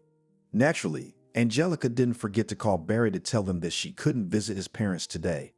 But in principle, she didn't think it was so bad that they had visited them only yesterday. Barry, being a fiancé, didn't like it when she changed her plans, but he took it normally because he had sworn his love to her. Angelica decided to take a shortcut through the city park. This place meant a lot to her while her parents were alive. They used to walk here with the whole family. The park had a rectangular shape, but in one place it seemed to branch off a small section, something like an alley. Angelica knew that once there was a private house with a lush garden, and here, in fact, this section was its remains. Trees and shrubs had grown here. Everything was wild, abandoned. In the back of the plot stood a house, or rather, its remains, a fragile wooden structure, which was to be demolished from one day to the next. Angelica walked by and suddenly stopped. Something was wrong here. The girl suddenly smelled smoke. Squinting her eyes, she looked at the house. Was it just a show or? No, it was. Tongues of flame looked out of the first floor window. The house was on fire. Angelica quickly pulled out of her purse a phone and called the fire department. Meanwhile, the fire, judging by the characteristic odor and appeared outward clouds of smoke, rampant evil, greedily devouring the dry wood. Wow! Exclaimed a passerby who stopped next to Angelica. Firemen should be called. I already have, Angelica replied. She couldn't understand what else was bothering her so much, besides the fire that threatened the park area. The road with the rushing cars was very close by, so it was hard to understand what was the matter. I've read that in fires. Quiet. Angelica interrupted the passerby. Do you hear? What? The man rounded his eyes. I don't hear anything. There's a child. Angelica now clearly recognized the call for help. And indeed, look. The passerby stretched out his hand, pointing to one of the windows of the second floor, in which a tiny silhouette flashed and disappeared. A crowd began to gather around. People were talking, wondering when the fire department would get here, and some were already filming what was happening on their phones. "There's a man, it seems," said some grandfather standing with his grandmother. "We need help." "Where?" The old lady stopped him. "Can't you see it's collapsing? Firemen will come and save everyone. That's their job." "Do something," Angelica exclaimed. She looked around helplessly. Can't anyone help?" She could understand people. The flames and smoke looked creepy. But she also couldn't just stand there and stare, realizing that there was a baby inside the house. "Girl, where are you going? You're crazy, right? You're going to burn. Stop, you idiot." She was shouted at, but Angelica didn't listen. She tore her scarf from her neck and wrapped it around her face and rushed to the door of the house. "Baby, where are you?" Screaming in a room where she could hardly see anything because of the smoke was a bad idea. But Angelica thought of only one thing. She had to find the baby. She thought the scream came from somewhere up ahead and up, a staircase. The girl rushed down it and the steps creaked threateningly. A corridor, many doors. Which one is it? Angelica swung open the first one at random, and she saw the boy standing with his hands pressed against the stabbed window. "Baby, I'm here." The girl rushed at him and pulled off her scarf, threw it over the child's head. "Get down." Like lightning came the thought. It seems it is necessary to keep closer to the floor. There is more clean air. Angelica begged herself not to think of the worst, that they will not be in time.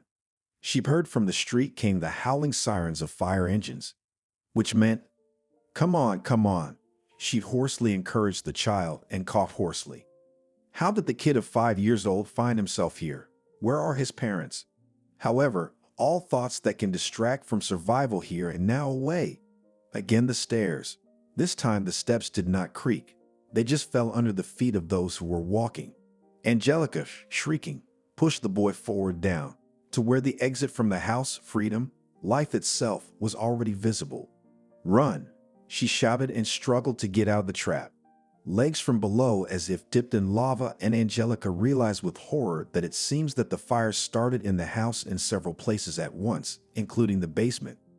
The strength left the girl as suddenly as if someone unknown turned a lever in her to the off position. Angelica felt that the air scalding, poisoned by burning, penetrated into her lungs, filled them. Her head suddenly became so impossibly light. And then she slipped into blessed darkness. Then there was a flood meadow by the river, Mom. And then welcome to reality, where there was so much pain. After the doctor's visit, Angelica soon fell asleep. This time without any visions or dreams, she just rested, her body restoring its resources. When she woke up again, she found the doctor beside her, the same one from the previous trio, the younger one. He said that Angelica's overall health was not as bad as it could be. What was the truth? She asked. The girl had already realized that her head, her arms, her hands, the upper half of her body in general, were lucky they'd been damaged by the fire. But things really weren't all that bad. I mean, it was scary, but it paled in comparison to what was wrong with her legs. Not only were they completely covered in bandages, but they also felt strange. In general, it was as if there was no pain at all. The body was very good at taking the appropriate drugs. But just this part of the body felt. It felt so that Angelica assumed that when the effect of the drugs would weaken, everything would be just awful. She also remembered how she had fallen into a scorcher. Remembered how the cutting pain from the sharp boards made her scream like a wounded animal caught in a trap. The doctor mumbled something about her general condition. Then he looked almost guiltily, maybe because Angelica thought that they could not save her completely, and he told the truth. That her legs, as well as her thighs, were all very badly damaged. The extent of the burns and the nature of the injuries that complemented them all meant only one thing. Treatment would be long and expensive, after which another period of rehabilitation would be required. Unfortunately, there would be scars left behind, the doctor finished. Plastic surgery can correct the situation somewhat, but you just don't worry. The main thing is that you are alive. Angelica nodded. She was not a doctor, but she understood something in life, and for some reason the realization that it seems with her now will remain forever bodily disfigurement, it was taken calmly. It was even creepy, because at the same time Angelica thought about the fact that it comes out she will no longer be able to wear shorts in the summer, short skirts and dresses, and on the beach? No way. Could this be the way things would turn around in an instant? My family, the girl suddenly exclaimed. It was another strange thing that until now Angelica had been immersed only in her own worries.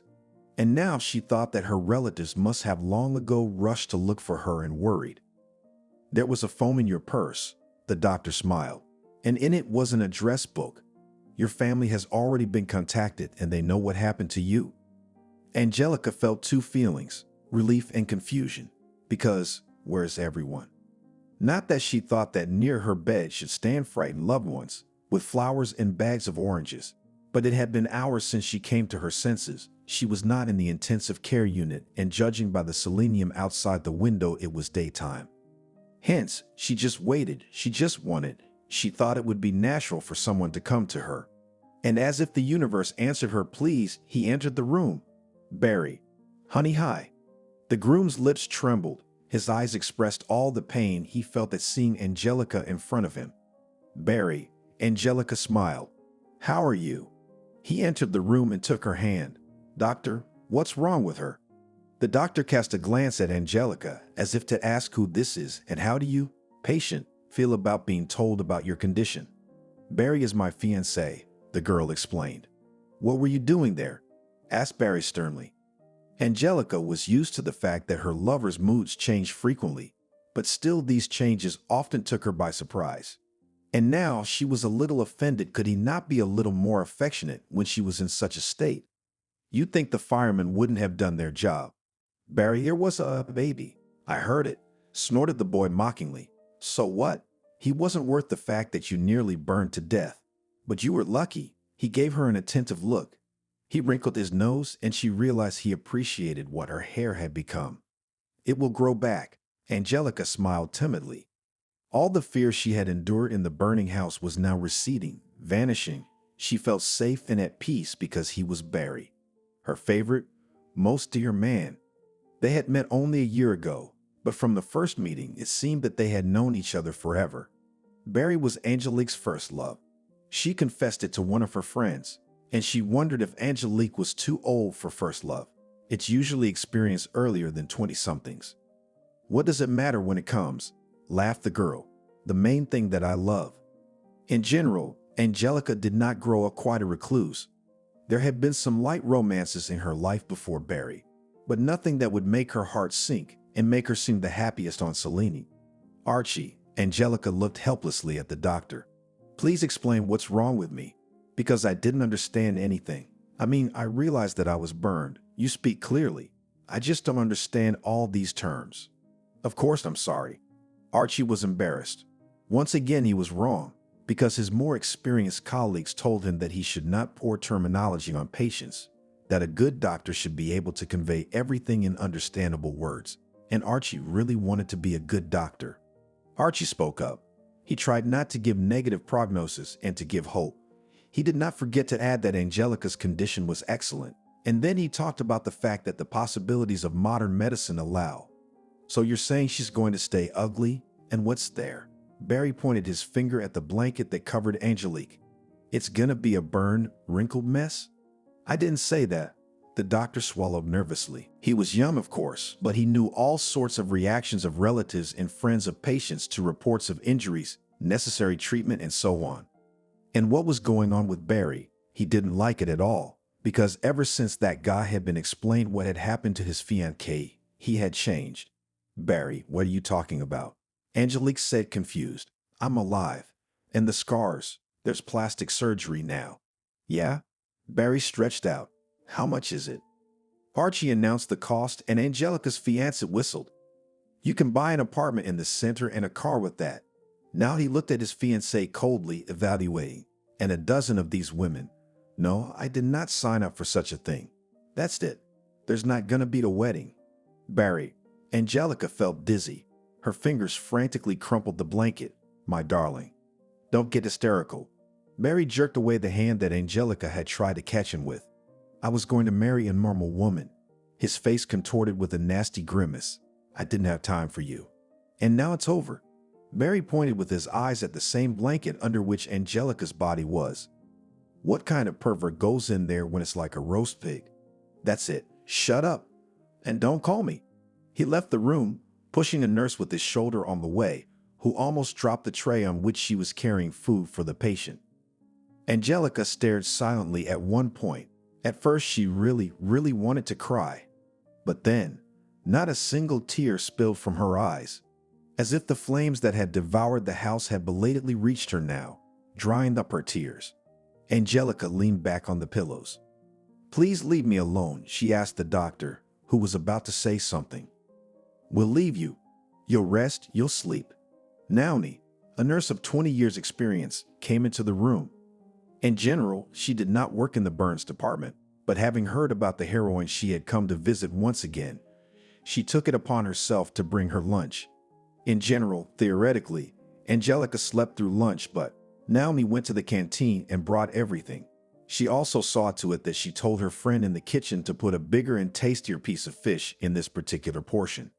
Here all the same size and equally tasty, said Lucy, who worked in the kitchen. What about her relatives? They don't spoil her with homemade food. They haven't shown up yet, Naomi confided. They say she has no mother or father and was brought up by her aunt. So, Naomi nodded with the look of a person who understands the most complicated vagaries of life. I think it's not all smooth sailing. You don't know them at all, snorted Lucy. I don't know, but only. If they loved her, her relatives, they would have all rushed there long ago. They were called, told what happened, but they are not in a hurry. That's right, sighed Lucy. Poor thing. Oh, there are buns today. For dinner? Yes, but they're ready. Here, take it to her. Let her eat it right now, with raisins. Naomi entered the room and placed the tray on the bedside table. The body is like a starship, honey. It needs fuel. So, you'll eat now, and then sleep. Rest. Thank you, replied Angelica in a colorless voice. I don't feel like eating at all. You'll have to. Naomi shook her head. Otherwise, I won't leave. And then, was it for nothing that I took buns in the canteen? With raisins, by the way. Late that night, Angelica's phone rang.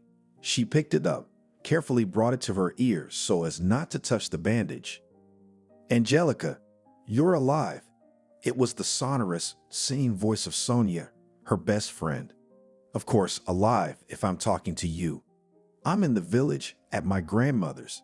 I would have rushed to you, you know. Oh, it's a long way to get to you. And my grandmother had a kidney attack. It's happened before, but it's still scary. It's okay, Angelica sighed. Really, Sophia, I'm fine. You look after your grandmother. I'll be home soon, said her friend. Here, mother and father will return from a business trip, and they will go to grandmother, and if it works out, then in general, it will take her to the city. Oh, Angelica, why did you have to go to that house, huh? Well, you're a hero. How was the boy, by the way? They say he's fine, said Angelica. I heard the nurses say that he did not even have a jacket on fire. I thought when I woke up about him, I thought maybe he was a street kid. But he has a father, so everything is fine. What good? Sophia grinned. Wretched father. Normal parents do not have children in abandoned houses. We don't know what the situation is there. Angelica stood up for the unknown parent. Maybe they are poor. Wait, Sophia on the other side suddenly rustled something. There was a click of the keyboard. My grandmother is old, but she's advanced, my friend said. She has a computer. I'm just here for her to start a movie for her Brazilian series. Listen, I just glimpsed the news today. Well, and then they told me about you, the head of the university, and I somehow missed it. Wait a minute. All right. Well, friend, you better sit down there. You're already in the news. What? Angelica was confused. What do you mean? And what, according to you, no one is not interested to know about the superhero who took the little things out of the fire. In general, there is an article about you. Here, they say that the girl saved. Wow. And the boy is not a bum. Really? That's good. I hope his parents will take care of him now. Yeah, they'll take care of him, her friend said. Wow. His father is an oligarch. What do you mean? Angelica didn't understand. Here, I read here. John, businessman of the year of our city. Wow, what a handsome man. He's a social lion, as it were. What's that got to do with it? Angelica sighed. The main thing is that his son never got into such a situation again. It's fantastic that he was in it, her friend muttered. Oh, that's great. You're a star now. Soon, probably, journalists will come for an interview. I don't want any interviews, Angelica complained. I want to rest. That's it, rest. Get well, said Sophia, and Angelica said goodbye to her. Angelica sighed as this day dragged on endlessly long, agonizingly slow. It had already been more than 24 hours since she happened to be near this old house. And only now she stopped seeing the thirsty, merciless flames when she closed her eyes. And then the phone rang again.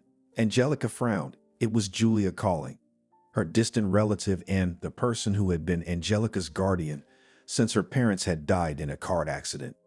Julia was not, as she said many times later, to put an orphan around her neck, but she did, when she grew up. Angelica realized that it was done to look good in the eyes of numerous relatives, and most importantly, because Angelica inherited an apartment. A small apartment, not an apartment, but an apartment. Naturally, Julia could not dispose of Angelica's property freely, but she expected that when Angelica turned 18, they would do something. To be more precise, it was planned that Angelica would sell the apartment, give the proceeds to Julia, and she would use them to improve and expand her own living space, in which Julia promised her, by the way, to give her a whole room to live in. However, Angelica refused the offer, because by the time she was 18, she had only dreamed of leaving Julia's house. No, she could not say that there she was exceptionally mistreated, tyrannized, and yet Angelica was happy to no longer have to live under the control of strict Julia and follow every day of her rules. So Angelica kept her parents' one room and moved there right after she celebrated her 18th birthday. And now Julia was calling for something. Angelica took the call. My poor girl, how are you? Oh, what a grief. Aunt Julia, I'm fine. I'm alive. My arms and legs are still in place, just a little bit burned. Angelica smiled.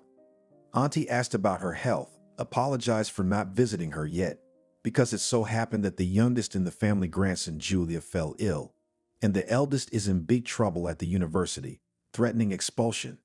Well, we thought that in principle, you're in the hospital, you're well taken care of. Is the food good? Delicious, Aunt Julia, sighed Angelica. Well, that means they're looking after you, and you can come to you? They let me in? Yes. Oh, poor thing. Julia wailed again.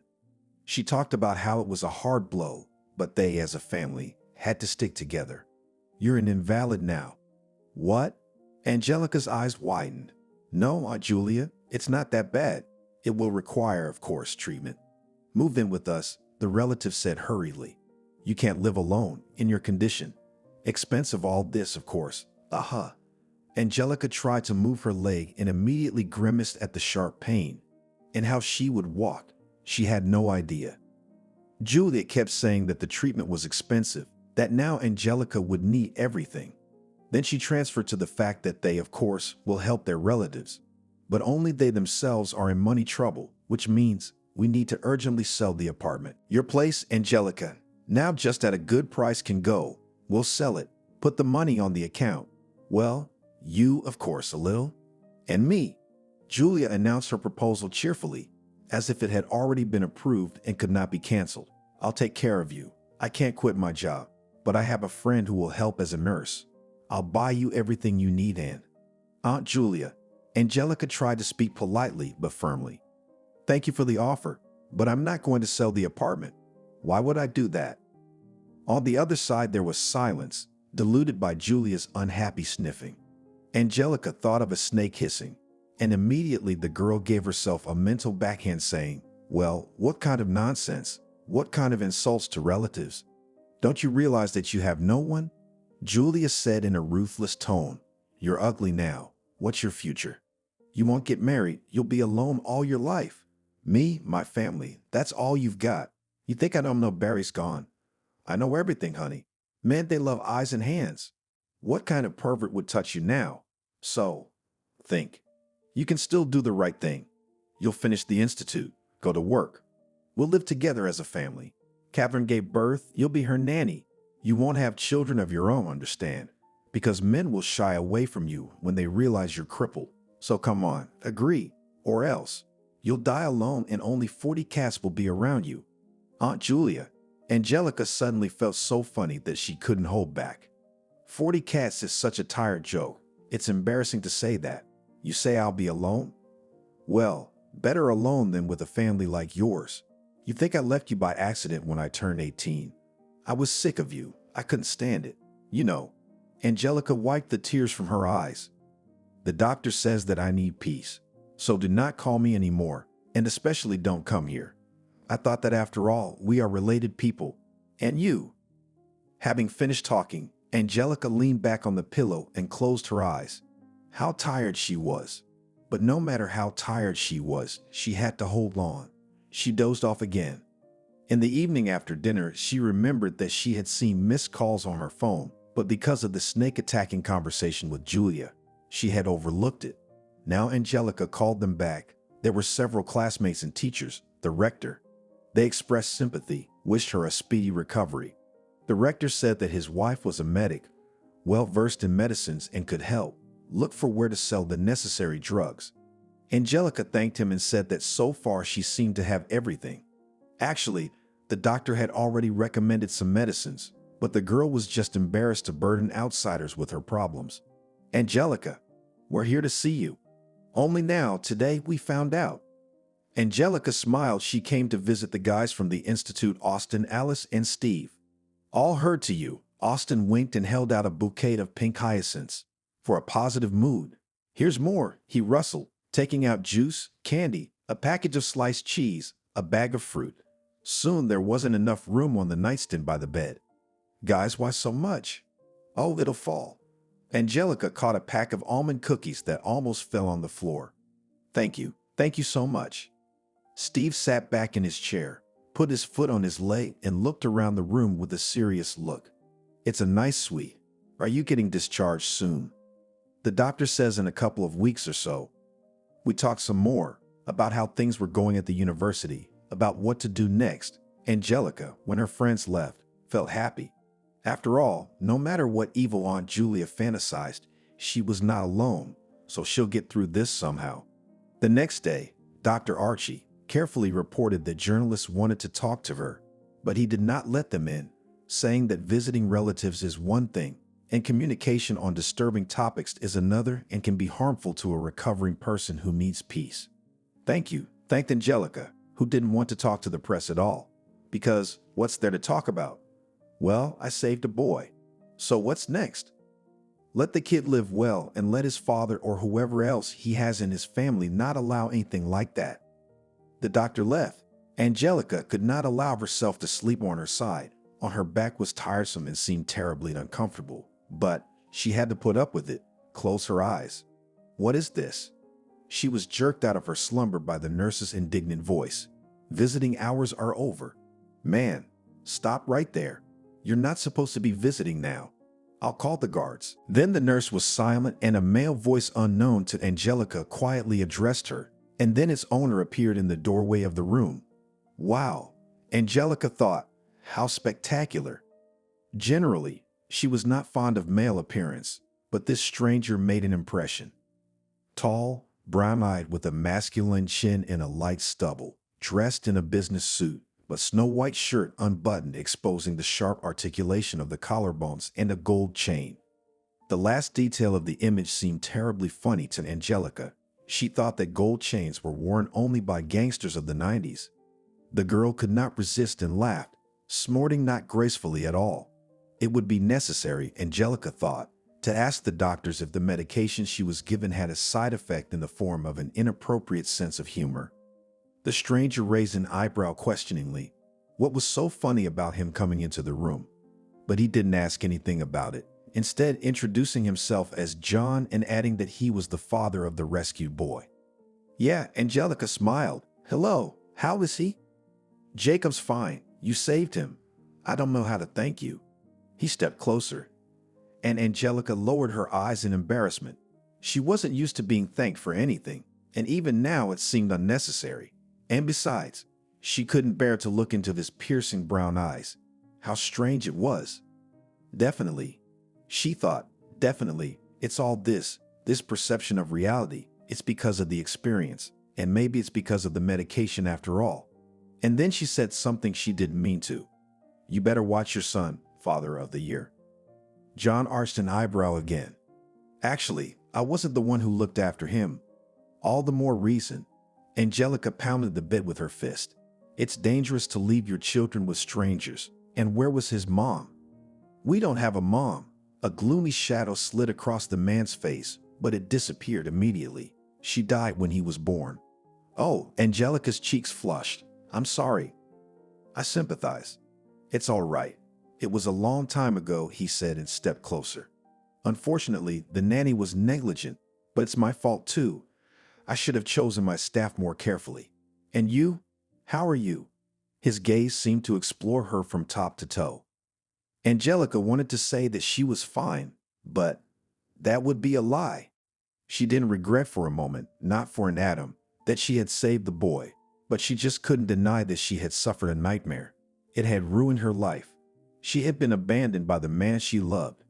Doctors say that she will need a long treatment, and she is just a student, just getting a diploma. She seemed to have her whole life ahead of her. But how to live this life now?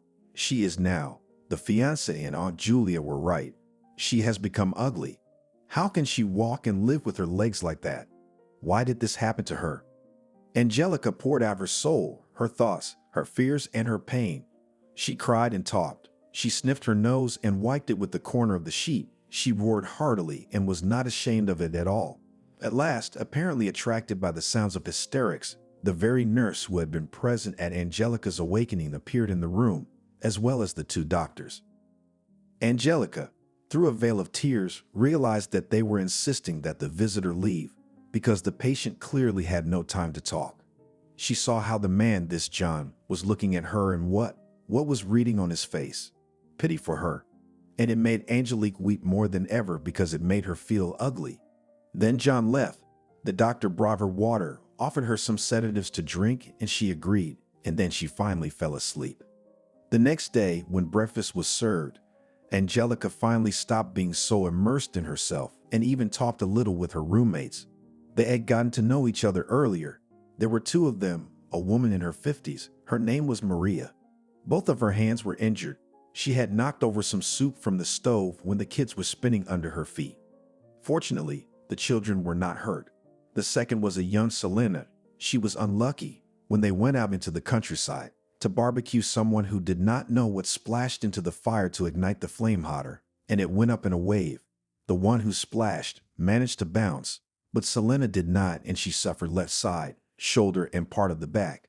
Angelica sympathized with the neighbors, and very embarrassed because they unanimously recognized her as a heroine for saving the child. And your fiancé will still realize who he lost, but it will be too late, consoled her Selena. Bastard scoundrel. But it's good that now revealed what he is, and not later, when they would have already married. The truth of life, supported her Maria, and the aunt in place you correctly put. Look, on the apartment accelerated. Naturally, they talked about many things among themselves, and then, after dinner, suddenly a huge basket was brought into the room. It's heavy, man, said the nurse Naomi, putting her burden down on the table. Dr. Harvey came in after her.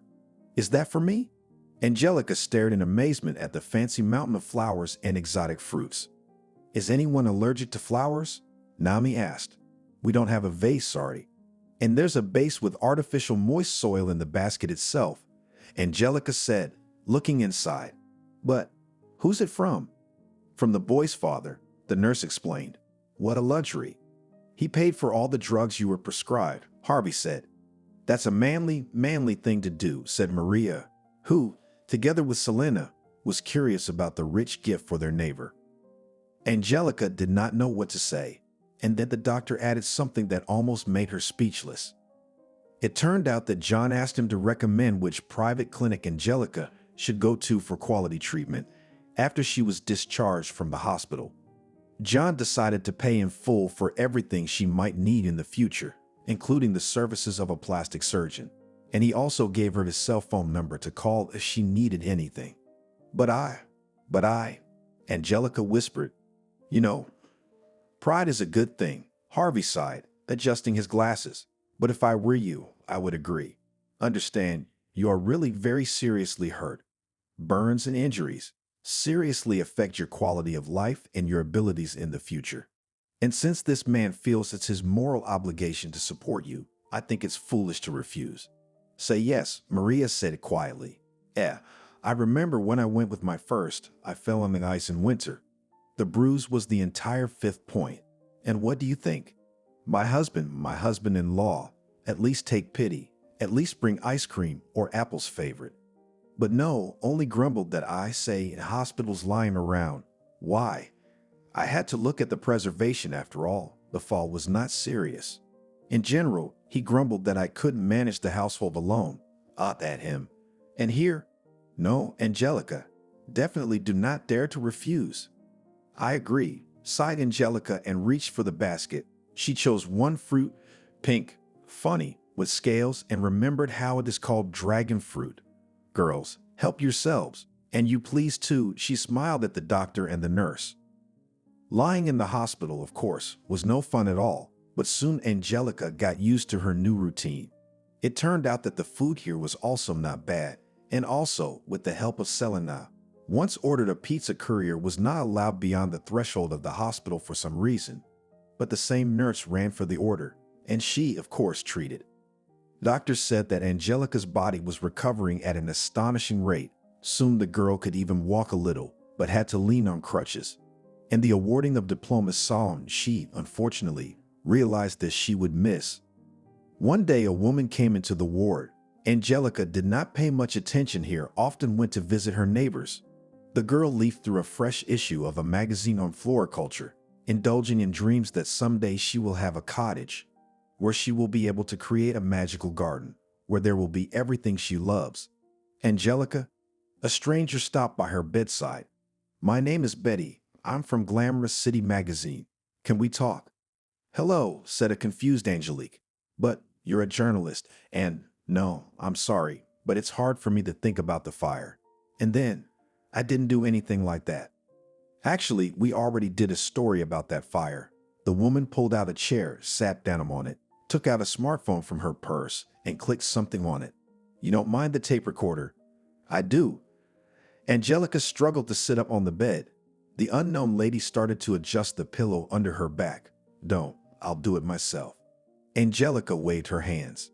I'd like to talk to you about your relationship with John Stone. What relationship? Well, dear, there is no need for this unnecessary modesty, grinned the journalist. Your affair is already the talk of the town. It's just fantastic. You saved his son, and he fell in love with you. Seeing a good soul, it's so romantic. Wow. Maria was listening with curiosity from her bed. We haven't noticed anything like that, have we, Selena? We're not having an affair. Angelica rounded her eyes. Her heart beat faster. What a silly thing to say. Who could have thought it up? What do you mean we're not? Betty squinted her eyes, and it was clear she didn't believe her. I understand that you are afraid to publicize your relationship, because the girl of the heir to the Stone clan will be so much attention. But believe me, I just want to know the truth and details. I promise, I'll let you read the draft of the interview, and if you want, we'll edit it. We're not having an affair. Look, I don't know who told you such a stupid thing. Can you please leave? Actually, it's not our magazine's policy to pay, Betty pouted. Publication with us is a gift to anyone who wants to be recognized, but $30,000 for an exclusive will do. What? Angelica felt like crying at the nonsense going on here. Go away, please. I'm not going to tell you anything. Archie, she noticed a familiar doctor walking down the corridor. The journalist was clearly annoyed at being turned away. She snorted, picked up her smartphone, threw Angelica a disgruntled look and left. And my story, Selena said. Angelica had lied to her friends about being discharged on Tuesday. She was being discharged on Monday. She just felt uncomfortable. She felt like she was already being taken care of too much. So, why burden people, good people who have lives of their own? It's not hard to call a cab. And luckily, there's an elevator in the house, so it's easy to get to the 8th floor. Angelica said goodbye to her neighbors on the ward. They were discharged later. They even exchanged phone numbers, and Angelica realized she had new friends. Angelica stood on the hospital porch, leaning on crutches, a bag with things on the floor next to her. The cab was delayed. Looking for it, she didn't pay attention to the black foreign car that entered the yard. Suddenly, she saw John. He got out of that car, again in a suit, but now with a tie, and in his hands a huge bouquet of scarlet roses. Angelica looked at him dumbfounded, and he was getting closer. "Congratulations on the discharge," said, and held out the bouquet, but immediately embarrassed because the girl's hands were busy with crutches. "What are you doing here?" "I came to pick you up." "What do you mean?" "If I'm not mistaken," he nodded at the bag, "you were discharged today. I can give you a ride." "Thanks, but I already called a cab." "It can be canceled." "You can, but you don't have to." Angelique raised her chin proudly. "I am deeply grateful to you for helping me financially, but really, I myself." "You're not refusing because you're afraid to get into my car." The man's eyebrow rose up mockingly. "No, of course not." "Then what's stopping you from accepting my offer?" Angelica closed and opened her mouth. She really didn't know what to say. And before she found it, a new actor, Aunt Juliet, appeared in the hospital courtyard, as well as her son. "My girl, well, we made it. How are you?" "Oh, you poor thing. So young and an invalid." Angelica had never thought about how unpleasant and luscious her relative's voice was. Angelica cringed at the sight of these people she least wanted to see on the day of her discharge, when all she wanted to do was to slowly begin to return to normal life.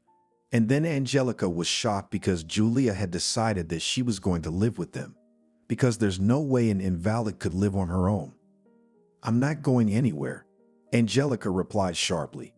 "Oh, girl," waved her aunt's hands, as she was a fool, so she remained. "Son, take her bag and come on. Carry it to the car." "Stop." John intercepted the limb that reached for the bag. "She said she didn't want to go with you." "Who the hell are you?" "Our Angelica's sick. We're her family. We're here for her. And this is the first time we've seen you." "Man, get away." Julia started yelling. "John," Angelica said with determination, "please take me home." She realized that she agreed and wanted to get out of here as soon as possible, especially since the cab was running late and there was no moral strength to withstand Lita's aggressive preoccupation. Nodding, John beckoned with his hand to his driver, who had been waiting in the car all this time. He got out, took Angelica's bag, and loaded it into the trunk. John himself, estimating the 6 steps of the porch, suddenly picked up the girl in his arms. "Ouch!" Angelica squeaked. It hurt a little because he carried her under his knees, that is, touched the injured part of the body, but more she squeaked from surprise. "Let go. You're on crutches. There's a risk of falling." "Why else would you break your legs?" He arched an eyebrow. "It's been enough, poor thing." He gently set her on the ground and opened the car door for her. Angelica, thanking him, ducked into the cabin. How great it was to leave Julia's mouth open in amazement. "Man, what are you doing? Who are you?" Julia almost shrieked and ran to the car. "Are you kidnapping her?" "Kidnapping?" Angelica couldn't see the look on John's face, but she could tell from his tone. "I'm just helping her." "Why would you do that?" "Who the hell are you?" "Her fiancé," John answered, and the aunt was silent as if her voice had been cut off. He got into the back seat next to Angelica and slammed the door and told the driver to go. "What was that?" Angelica asked. "What bride?" "Well, everyone knows about our relationship," John replied with a nonchalant expression. Angelica frowned. She remembered the journalist and her words. But what do journalists, such fictitious people, write? But why is this man, who had been behaving decently and generously helping her, talking crazy? "What is this nonsense?" Angelica asked. "What bride?" "Calm down. Stress has a negative effect on the immune system." John smiled at her. "I'll explain everything to you." Except what he said didn't explain it. It confused it even more. It turned out that John had a longtime girlfriend. Her name was Ariana, a socialite, a model, a gorgeous couple. But then it turned out that Ariana had a habit of going out with everyone and she had to be dumped. And as luck would have it, It happened the day before John had to sign a contract with a very serious man who was known for being very reverent and demanding about the moral character of his business partners. It turned out that the conclusion of the contract was in danger of failure. Then John decided that it was a brilliant idea to spread the word that he suddenly fell in love with a simple, pure, and kind girl who saved his son. Agreed, it's a fabulous story. Judging by his tone, he was obviously proud of his fiction. However, Angelica did not share his enthusiasm. Are you crazy? Without me such a made-up, she waved her hands, and nothing better did not come up with. What if I had a fiancé or a husband? I know that your fiancé left you when he found out about your condition. I agree that it's a bit rambling, but you don't have anything to lose. It won't take long. I just have an important deal to make, and then he shrugged. We'll announce that we've broken up. Is it okay if it's just like that? I might not like it. How so? John reached up and brushed a strand of hair away from her face. Angelica closed her mouth and opened it again. How outrageous this whole thing was. On moral grounds, she squeaked. That's it. But I am prepared to pay generously. That doesn't negate the help you're getting from me and will get to restore your health.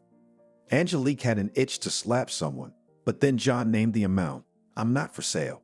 She stuck her chin out proudly. It's compensation for helping me, he grinned. Think how many years you'll work for that amount of money. Am I offering something so nightmarish, so immoral? It's like fraud. Come on, John exclaimed. You see, if I make a contract, a lot of people won't lose their jobs. Fathers will have something to feed their families. People won't be on the street. And you're not risking anything. I'm not. He smiled wryly. I'm not asking you to be my real girlfriend. That's the last thing I need. So you're okay with it? I didn't say that. Just think about it. We're here, he said and got out of the car first, giving her his hand. One thing I ask. Don't talk to the press alone. As soon as the door of the apartment was closed, Angelica sternly told herself not to think about John and his strange proposal, not to think about Julia, and not to think about the outside world at all. Right now, there is only her and her own need to rest, to be in peace and quiet, in the comfort of her own home. The girl sat down on the sofa. What a horror. Lon will have to put up with the fact that every movement hurts, and even if she found a wild beach, a piece of riverbank, where there are no people, this year she would have to forget about it. Angelica went to the kitchen to make herself a cup of tea, opened the refrigerator, and quietly groaned with frustration, of course. It had managed to spoil a lot of products. She had to urgently do the cleaning, and then, naturally, could not think about going to the store today. She felt insanely tired. Therefore, all the necessary, Angelica ordered a delivery to the house, and then decided to treat herself to pizza. The evening passed under the movie watched a silly romantic comedy in which the protagonist met a rich guy, unaware that he had a twin brother who was going to insidiously destroy their idyll. Then she took the medication prescribed by the doctor and finally went to bed. The next couple of days passed in peace and quiet. Angelica did nothing all day long, eating good food and watching TV. She had plenty of time to think about John's proposal, and she finally made a decision. We need to talk, she said as soon as he picked up the phone. Great, we'll talk now. I'm in the driveway. I'll come to get you. Angelica looked out of the window. So it is standing and waving a bouquet of roses, this time pink. Actually, we could have done it over the phone. Come on, the man grinned. The weather is wonderful. Aren't you tired of sitting there? How about we go for a ride to a place? Where to? I won't tell you, because then I'd spoil the surprise. Angelica wrinkled her nose and sighed. Not that she didn't like surprises, but her relationship with this man had clearly gotten very strange. And before things could get even more confused, she needed to make a decision and have a serious talk with him. Besides, there's one person who wants to talk to you. Who? Angelique didn't understand. My son, she could feel the smile in John's voice. He keeps asking about you. He wants to thank you for saving him. But if you're busy today, or if you just don't want to, I do, Angelique said quickly. She suddenly realized that she just needed to see the boy, and even though she knew that he was fine, she just needed to see him alive, healthy, and to tell him that he was very brave in the house. Angelica went downstairs, taking the bouquet. The flowers will wilt while we drive, she said, burying her nose in the silky sea of pebbles. Roses smelled just delicious. No problem, he said. Give me the keys. I'll go up and put them in a vase. Just tell me where you have the vase. Angelica shrugged. In principle, she would have done it herself, but the elevator was broken, and of course, it would be terribly tiring in her condition to walk up to the 8th floor. John took the bouquet, left, and returned 5 minutes later. Got in the car. Where are we going? Angelica stared out the window. We're almost there, he said, as the car turned from the outskirts of the city onto a road leading to an upscale cottage community. And then the car drove into one of the plots where behind a high brick fence surrounded by a lush garden stood a 2-story mansion. And what a garden it was! The girl burst out a delighted exclamation of amazement when she saw it. Amazing! It was really a beautiful garden with the eyes of a professional. Angelica appreciated that a talented gardener had a hand in it. Do you like it? John grinned. Personally, I've never understood why you'd have to grow so much useless greenery. You shouldn't have done that thing about me being your fiancé. Angelica shook her head. You and I are nothing alike. Opposites attract, John smiled. You seem to love all sorts of things. Plants and flowers? Gardening, creating beautiful things from flora is my life. I've known since I was a little girl that I was going to be a landscaper. I just didn't know what it was called at first. Angelica realized that it sounded a bit pathetic, but it was true. Let's go inside, John said and led her to the mansion. The door was opened by a woman in a maid's uniform who led them into a room where a boy was sitting at a small table, concentrating on drawing something. The fairy is here. The boy squealed with delight and rushed toward Angelica, and she leaned forward, which was not easy because of her crutch, and opened her arms to him. Hello, Jacob. How are you? Good, the boy smiled. You saved me, and you. Are you in pain? You were crying the other day. No, I'm fine now. I went to the hospital and they fixed me up. Are you all right? Almost. Did they give you shots? I'm afraid of hospitals. Not without them, smiled Angelica. But everything is fine now, and you're not sick anymore, right? And I come to visit you. Yes, I'm painting. I got new paints. Do you want to paint? Angelica glanced at John and he nodded. I'm gonna go make lunch arrangements. Actually, Angelica wasn't going to stay for lunch, but then she thought maybe she shouldn't say no. It's just lunch. She spent the next half hour playing with the baby. Jacob turned out to be very smart and cheerful. He liked not only to draw, but also to collect cars from the constructor. Finally, a woman in a maid's uniform appeared in the room, but not the one who had opened the door.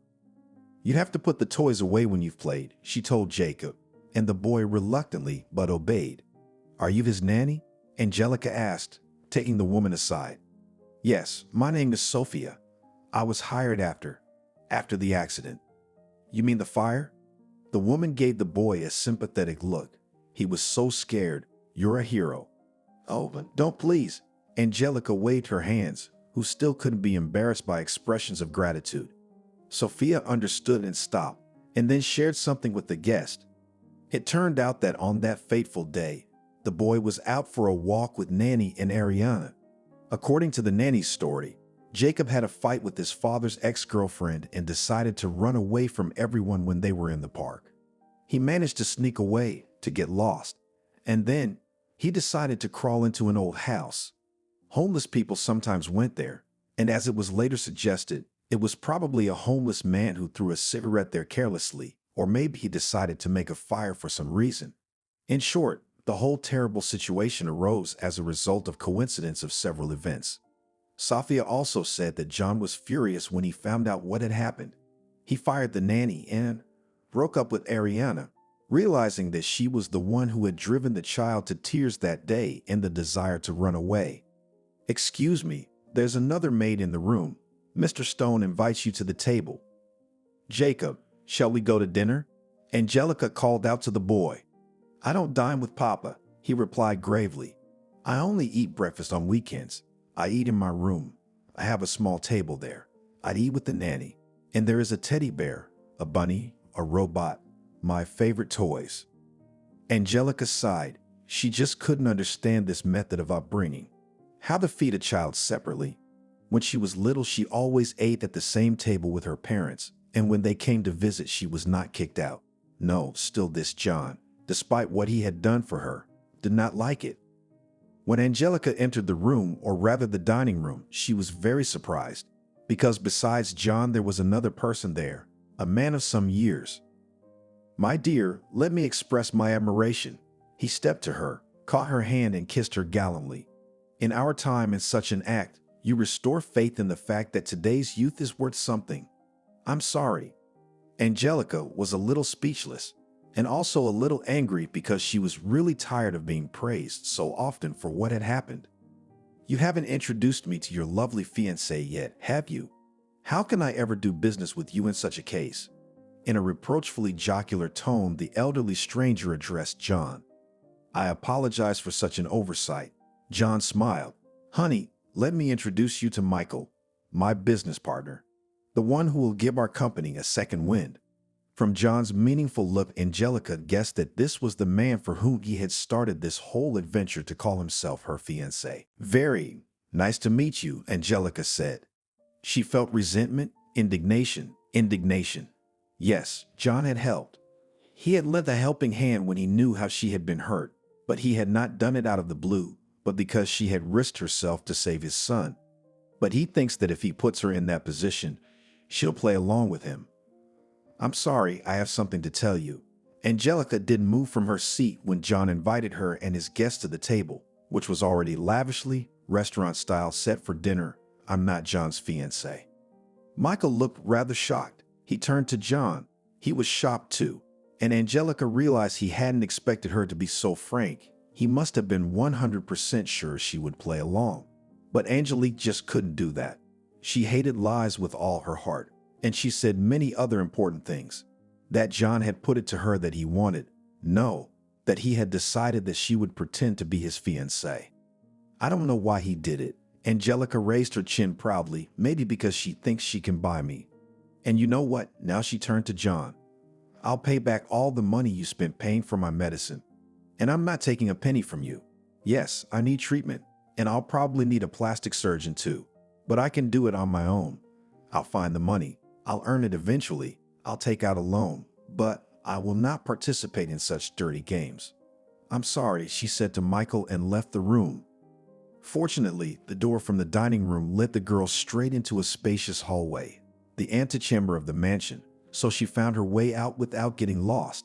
Angelica cautiously descended the stairs. Her legs, which she had given too much exercise today, were sore. I guess it was still necessary to use crutches sometimes. She turned around, and John wasn't following her. Oh, good. All she had to do was tell the guard at the gate to let her out. Angelica turned off the lawn onto one of the paths and walked between the hedges. It was such a big garden, she wouldn't get lost. However, she was confident in herself and turned into its thickets, just thinking that moving like that, through the thick of the garden, can reach the gate unnoticed. And if she went directly through the lawn, then what else is good? John will jump out, will start to persuade. Well, no. Angelica snorted mockingly. She would not allow herself to be manipulated. Let this rich man not think to himself that he can buy anything he wants, including someone else's conscience. Angelica was so immersed in her thoughts that she didn't notice how the ground under her feet suddenly changed, and now she was treading on soft, loose earth. The girl lowered her eyes and was horrified that she was in the center of the plantings. All around her, recently transplanted plants were visible from the ground, and some of them seemed to have been destroyed by the soles of her sneakers. What are you doing?" A shout of indignation made Angelica look up, and she saw a guy standing in front of her. Dressed in jeans and a t-shirt, the blond man was holding gardening tools. His cloth gloves were smeared with soil. Shoo! Actually, everything she'd heard now, hearing it was logical in the face of what she'd accidentally done. But this last shoo, thrown carelessly, as if it was not even a person being chased away, but a naughty dog or a bird, had a strange effect on Angelica, and she roared. After a moment, however, it came to her that she was not offended by the shoe, but just became heavy as if suddenly under the weight of emotions and events collapsed nervous system, which strictly speaking, and so already served a decent, I'm sorry, she mumbled through her tears. I didn't do it on purpose. I was just walking. I didn't look under my feet. I'm sorry. I'll be right back. She took a step away. Asters, exclaimed the guy, and Angelica yelped and jumped away from the flower bed, where she almost flew. Give her a hand, the blonde told her sternly. You are swaying for some reason. You will fall. You are drunk. I didn't drink. I don't drink at all. Angelica sniffed her nose and leaned on his outstretched hand. It's just that my legs hurt. Burns. Then you'll forgive me, the boy said softly. You need to sit down. Here, a bench. Thank you. She sat down and stretched her legs. She remembered she forgot to take her painkillers. I'm sorry. I was in a hurry and didn't look where I was going. I'm from over there. She waved towards the house. I was leaving. Why did you come? The blonde asked. To get a job. John's waiting for a tutor for his son. No, I didn't come for that. Angelica sighed. Just visiting. Oh yeah, the guy grinned. You don't look like John's girlfriend. Because I have burns? Angelica grumbled. What? No, I don't. Oh, I'm sorry. That's not what I meant. The guy nervously adjusted his glasses. It's just that his girlfriends usually look like plastic dolls. And you're quite lively and pretty. And you, aren't you by any chance the girl who saved Jacob? It's just that you mentioned the burns. Angelica nodded. Don't start talking about what a good deed she'd done. The boy just nodded, however, and then rising, walked a couple steps away and sat down near a small flower bed. Did you have a fight with him? Since you left so quickly. Sort of, she replied. And what's your name?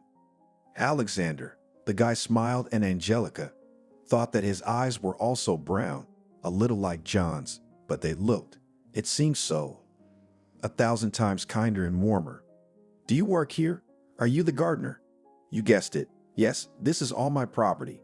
He waved his hand as if to circle the green and flowery expanses. Great, said Angelique. Very beautiful.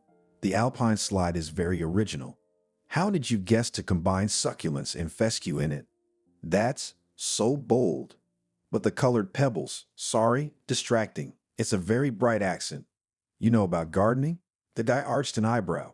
I'm a landscape designer, smiled Angelica. Really, just out of university. So, a collie, Alexander smiled back. The remark about the pebbles is really interesting. But this is the idea, because the slide will still be changed, and there will be something harmonizing in palette with the bottom of the water stream. This garden, the guy added thoughtfully, all I have. It was so surprising and strange, but the words, like threads folded into a single lace pattern, added to other words, and Angelica, losing track of time, talked to Alexander.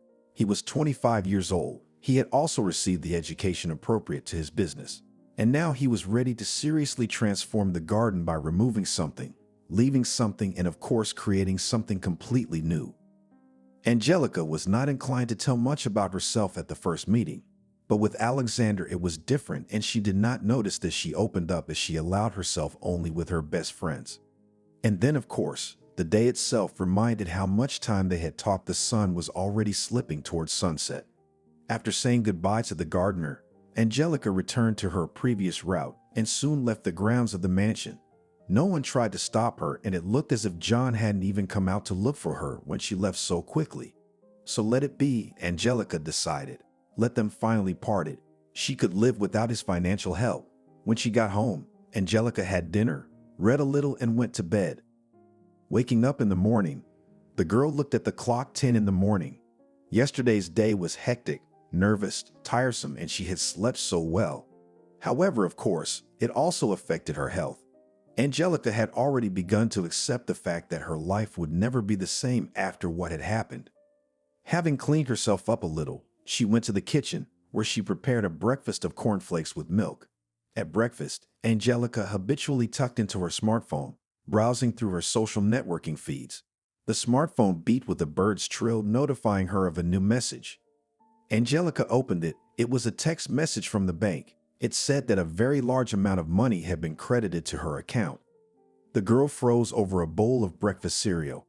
It was something incomprehensible because she was not expecting a paycheck. Angelica worked, of course, but this spring, on the eve of graduation, She lived on savings because she decided that she needed to focus on the most important thing, that is, on the finals of her studies. She also didn't wait for her debts to be paid back because she never lent to anyone, and the amount was obscenely large. And then the ringtone of the incoming call played. It was John. "Good morning." His voice sounded serene, as if yesterday was nothing so offensive. "How are you feeling? Did you transfer the money to me?" Angelica guessed because she thought there was nowhere else to get such a sum. "I did," John replied. "I don't want anything from you. I'll transfer it all back. There's no need to react so hastily. Angelica, I must apologize. I shouldn't have started this in the first place. What makes you think you can control me?" "I am truly sorry," John interrupted her delicately, but with emotional pressure. "And I think you ought to accept the sum. But you're a real landscaper now, aren't you?" He interrupted her again. "In that case, could you refuse me a favor?" "What kind of favor?" "I'd like to change the garden. It hasn't been renovated in a long time. You could do it, and I'd pay for it. So the money in your account could be not just, say, my support, but a reward. All is fair." "It's too much even to work on a garden as big as yours," Angelique objected, but not so confidently. "It can be considered a salary, as well as bonuses in honor of the fact that this will be your first order." "Well," the girl stretched out, "but you already have a gardener, and he's very talented. He won't mind if I do something." "Alexander," John grinned, "he's just a servant. If I decide to tear the garden down, his opinion will mean nothing." When she heard that, Angelica clenched her teeth, as some people, John for example, like to boast of their wealth, power, while belittling and humiliating other people. And yet, Angelica understood that sometimes her attitude to the world around her should be held a little. She realized that in her profession, she would have to face all kinds of people, and the ability to keep silent and communicate politely within the framework of her duties, so to speak, was very valuable. "Besides," John continued, "I've spoken to him. He doesn't mind having an assistant. The garden, as you saw for yourself, is great. I have to think about it. Think about it, but not for long. Angelique, I can promise you that there won't be any more of this. I mean, the way I acted when trying to get you to play along with me. By the way, when are you gonna, I don't know, get this whole affair thing out of the press?" "I've already officially denied it. You have nothing to worry about. There's a lot of work to be done on the garden, but you don't have to do it. That's what Alexander is for, and if necessary, you'll have more helpers." Angelica thought all day, and then at 9 o'clock in the evening called and said that she agreed. Angelica arrived 2 days later, and as if her own body received a command, say, "Today, we need to feel better this day," she had almost no pain, no itching of the affected places, and in general her health was such that she walked easily, was full of strength and vigor. Over her shoulder was slung what she called her work bag. That is just a very capacious bag where she kept her blotters, notebooks, and other small things for planning future work with the garden.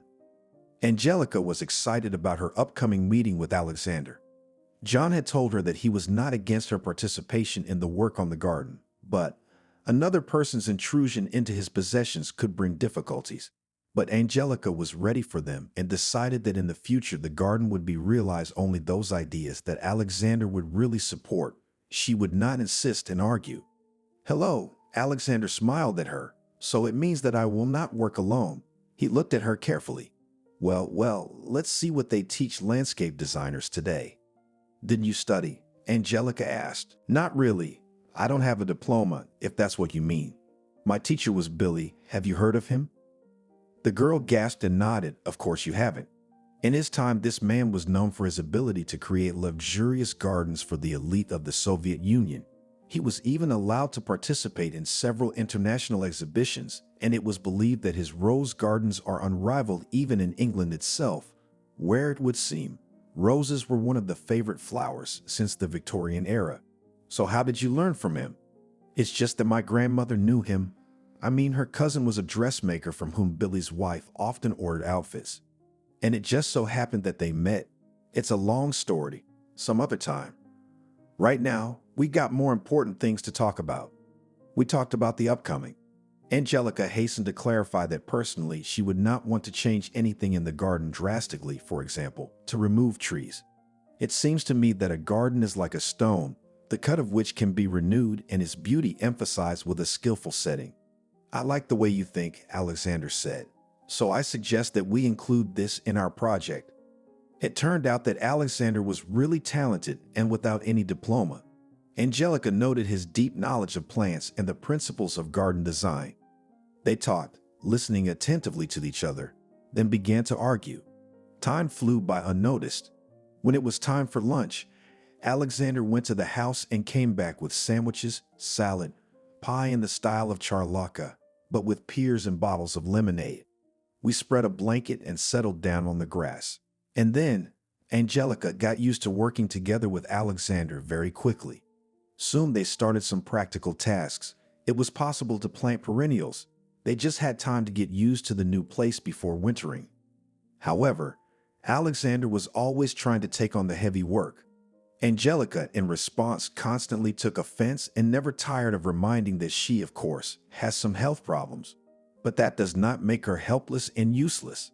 Alexander as if conceded to her in words, and then when it came to business worked himself, assigning Angelica something easier. Work on the transformation of the garden was carried out not only on the territory of the mansion, so several times traveled to plant nurseries in the suburbs.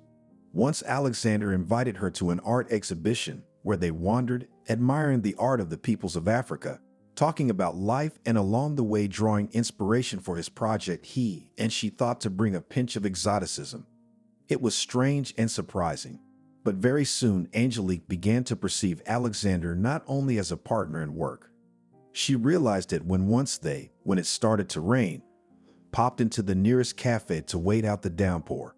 They sat down at a table, ordered a non-alcoholic mulled wine, and suddenly, Angelica realized she was no longer hurt by the parting with Barry. Her heart is open for something new. She looked at her interlocutor, this time timidly, from under the eyelashes and thought, does he have a girlfriend? It seems that so far Alexander had not said anything like that. But for nothing on Selena, Angelica was not ready to make the first step. And then Alexander made the first step. It happened when Angelica once again came to the garden. The day before, a whole mountain of serious work had been completed here, and now there seemed to be little things left. What is this? She asked when Alexander handed her a box. When she opened it, Angelica found a dozen pots. Violets, Alexander replied. You said you wanted something special. And he named her the varieties of flowers that were planted in the pots. Angelica rounded her eyes. She really dreamed of many of them, but thought that these novelties would be on sale only next year. It was so delightful, so tender. Angelica couldn't help herself and threw herself around his neck. Thank you. Actually, that's not all, grinned Alexander, hugging her lightly in return. I'd like to ask you out on a date. But Angelica's eyes faded now. Fear was splashing in them. But you, it's impossible. Why? He asked, and Angelica was ready to scream and cry because, wasn't it obvious? What kind of love? What kind of relationship after what had happened to her? It doesn't matter to me, Alexander said. He stepped closer. His palms gently descended on the girl's shoulders. It wouldn't matter to any normal person. You were beautiful. You stayed that way. And what happened? I'm only sorry you had to go through the pain. But you're the most beautiful girl on Celine to me. Angelica couldn't hold back her tears, and he was silent for a while, just hugging her, letting her spill out the pain and nightmare of the past. And then when she felt better, he asked again if she would go out with him. And Angelica said yes. The relationship was fast-paced and leisurely at the same time. Although Angelica accepted Alexander's soothing words with all her heart, she didn't feel ready for them to become lovers, and he was in no hurry. Sometimes he came to visit her. They could watch TV together, play a board game. Several times he took her by car to a private clinic where she was undergoing treatment. He joked that this way she could save money on cabs, and she realized he was spending time to support her morally, to cheer her up. So, no way tonight? Angelica was on the phone with Alexander. It had been about 3 weeks since the beginning of their romantic relationship, and the girl hoped that they could go to see a movie as the premiere of a comedy about love. She was a little surprised that Alexander suddenly changed his plans, although it seemed that he had said earlier that he would be freed that day. And she didn't like the way his voice sounded. He was very tense. "Okay, then please call me when you are free," she said and ended the call. Alexander berated himself 1,000 times for letting his emotions get the best of him. He shouldn't have let everything that was going on in his life hurt Angelica in any way. But then he had to pull himself together. He had a very important job waiting for him. That same day, a man arrived at John's house. His name was Demian, and he was the notary who handled all the affairs of John's father, who had passed away about 3 months before. John's father had been ill for a long time and had had a weak heart since his youth. And even before the funeral, it was discovered that he had written a letter to the son, anticipating that everything might end for him at any moment. In it, he said goodbye to his son, gave him some fatherly instructions, and also asked that John should not be in a hurry to find out the contents of the will.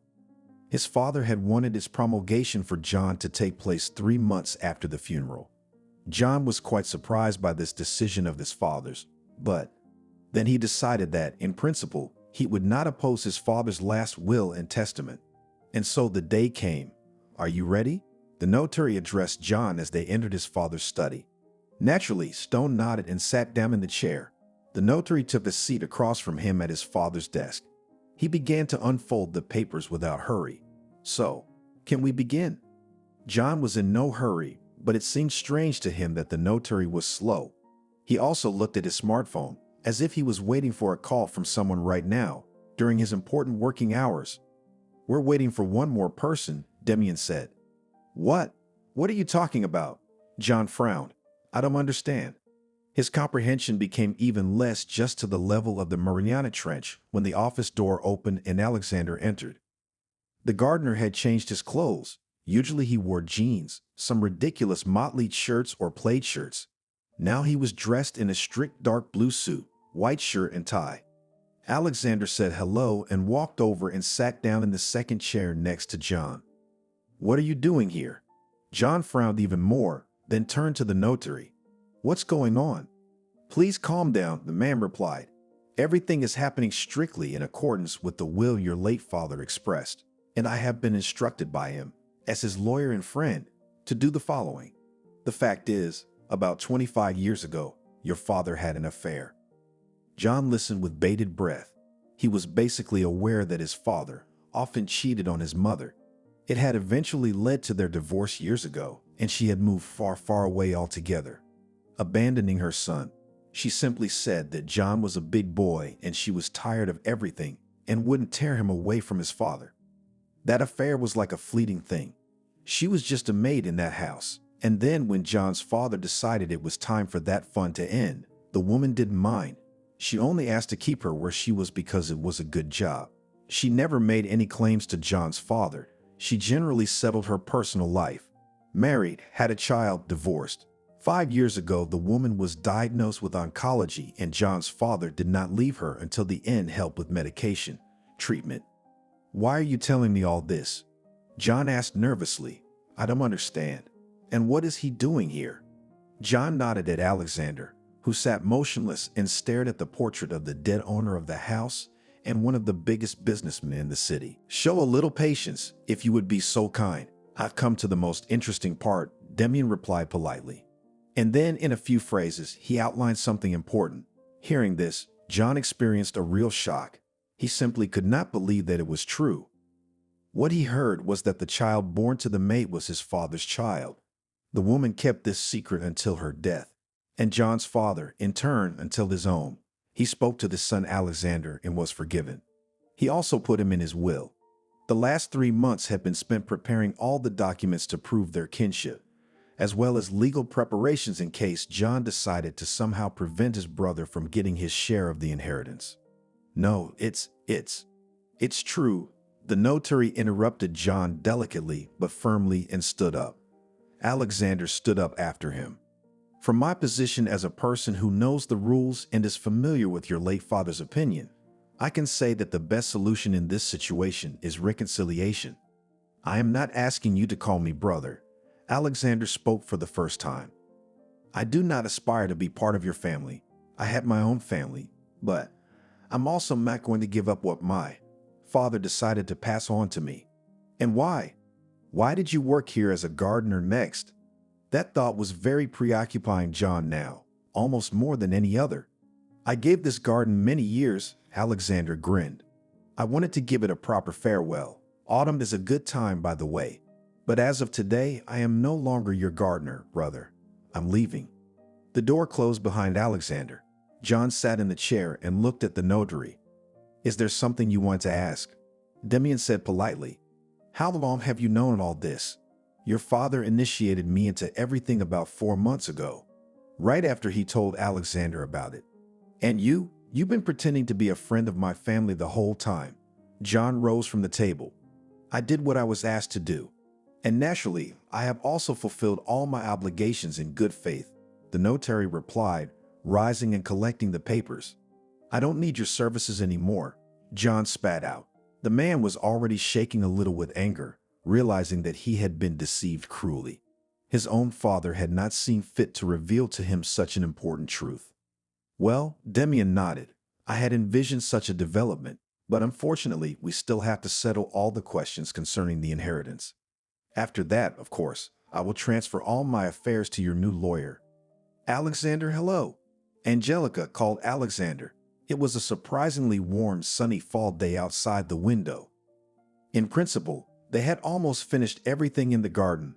Now it remained only to prepare it decently for wintering. This time Alexander answered her with a friendly voice as always, and the girl smiled, sighed with relief. It meant that she was worried that he had something wrong or that something had broken up in their relationship. Angelica asked about when they would do the garden next, but Alexander said they wouldn't be doing that anymore. What do you mean? Angelica asked, confused.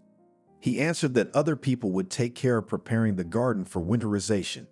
And in the spring, he can say for sure they will not work together there too at all. But why? We better talk about this over the phone. Can I pick you up? We can have dinner together. Well, actually, to tell you the truth, Angelica didn't feel like going out tonight. Why haven't you just come to my place? Okay, Alexander agreed. He came, as always, not empty-handed, but with flowers and a treat. This time it was a box of chocolate-covered fruit. I have something to tell you, said Alexander.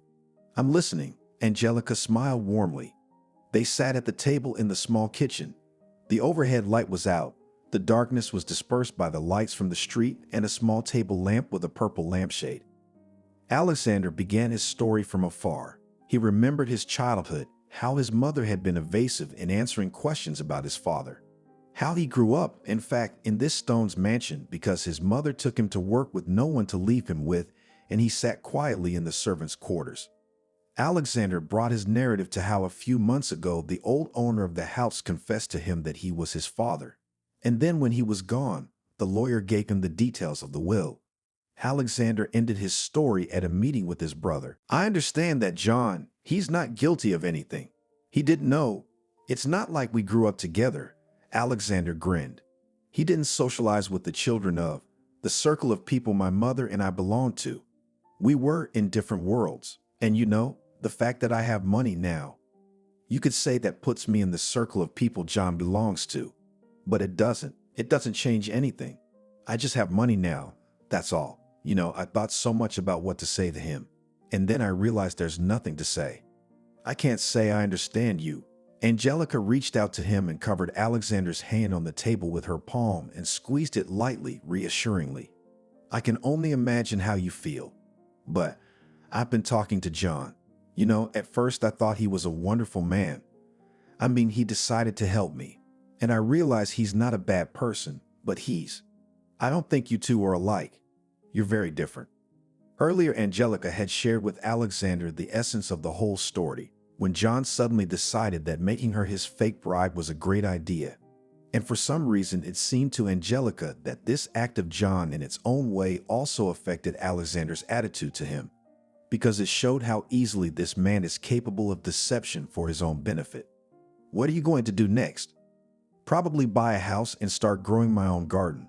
And also, perhaps, now I can do something that I have long wanted to do.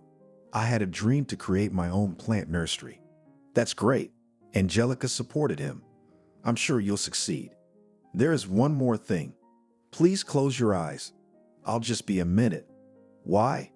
It's a surprise. Angelica obeyed. Alexander went out into the corridor. He opened his backpack, which he almost always carried with him, usually storing a lot of necessary things. But today the backpack was almost empty and there was a long box in it. Carefully opening it, Alexander carried what he had so long and excitedly chosen into the kitchen and put it on the table in front of Angelica. Now you can, he said, and the girl opened her eyes. In front of her in a small ceramic pot was a miniature snow-white orchid, and in the upper flower sparkled, like a frozen dewdrop, a diamond. I want you to marry me, Alexander said. Angelica looked at the ring and 1,000 thoughts ran through her mind, and yet there were no thoughts at all. She only felt. It seemed to her that time had stopped and now she had to make the most important decision of her life. And she made it without a doubt. Another 4 months passed. The height of winter was the worst time for fresh flowers, but on this day everything was in them. The banquet hall of the elite restaurant, where the tables for the wedding feast were set, was drowned in a variety of fresh flowers, which were interspersed with silk ribbons and tiny LED lights, and altogether created a background fabulous, candy romantic. It was a modest celebration to which the most important guests for the future young family were invited. Angelica's former classmates, her best friend, and also those 2 doctors and a nurse from the hospital who were present when she woke up after the fire, and 2 other women who were lying with her in the ward. Alexander had invited his friends, as well as Demian, and John and his son had also come. Angelica could have left everything as it was, but she still decided to have a serious talk with Alexander, and in the end, he decided to try to establish a relationship with his brother. John didn't mind at all. Yes, girlfriend. Who would have thought that such a misfortune would turn out to be such a fairy tale at the end? Sophia, in a candy pink silk bridesmaid dress, approached Angelica. You're just glowing with happiness. I'm married. Angelica laughed. She raised her hand, admiring the platinum engagement ring. Marriage suits you, Sophia smiled. By the way, you could have thrown the bouquet to me. I threw it honestly. Well, who got it? Well, nothing. I'll build my happiness without a bouquet. Sophia winked. You know, this John is not so bad. Yes, he is in principle not such a bad man. I was so surprised when Michael, well, the same business partner with whom I confession I broke the deal, suddenly accepted an invitation to our wedding. Can you imagine? Alexander decided to invite him. I don't know what their deal is. He just decided to buy land from Michael to build his nursery. Wow, how do you know that? Well, Sophia smiled enigmatically. Michael himself told me. We see each other sometimes now. What? Angelica exclaimed. When did you do that? Oh, such an interesting coincidence. Sophia winked at her. We even before you signed, that is, this morning talked. Can you imagine? He said that I am insanely similar to this first love. And since he's a free man now. Angelica nodded. Michael, who was with all his heart for a strong family, was going through a difficult divorce from his wife, who, as it turned out, had been cheating on him for many years. But it seems now he decided to leave the sadness and try again to arrange a personal life. There you are. Alexander approached the girls. Can I take my wife? Oh, so be it, laughed Sophia and hurried to Michael as her favorite song was playing and she hoped to pull them into a sensual dance. I love you, Alexander said. And I love you, Angelica answered him. Her arms wrapped gently but tenaciously around her husband. How happy she was now. And she had no doubt that there were many thousands of happy days ahead of them. What's wrong with me? It's hard to speak. My throat. Angelica sighed and leaned back on the pillows. Water, please. Her wish was immediately fulfilled by a nurse who introduced herself as Alice, helped her to drink. And then Harvey, the older doctor, spoke. He explained that Angelica had passed out from smoke inhalation and had nearly gotten a concussion after a beam had fallen from the ceiling. But luckily it had hit the back of her head in passing, so it was almost a minor injury. Still, she was admitted to the ICU, from which, thankfully, it was soon decided to transfer her. My hair. It was hardly the right moment to worry about beauty when you'd almost died, but Angelica was terribly concerned for some reason.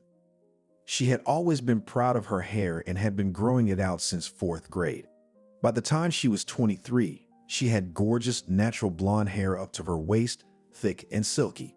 No jewelry needed with such wealth. But now, Angelica felt a hollow at the back of her head and at her right temple. There were bandages and she ran her fingers around her head. "Where's the hair?" "Fire," said the second doctor. He looked sympathetic. "Most of the length. Don't worry, it will grow back." And suddenly Angelique cried, bitterly, tearfully, covering her face with her hands, clutching her fingers so tenaciously into it, as if it could ward off what had happened. And after all, nothing foretold trouble.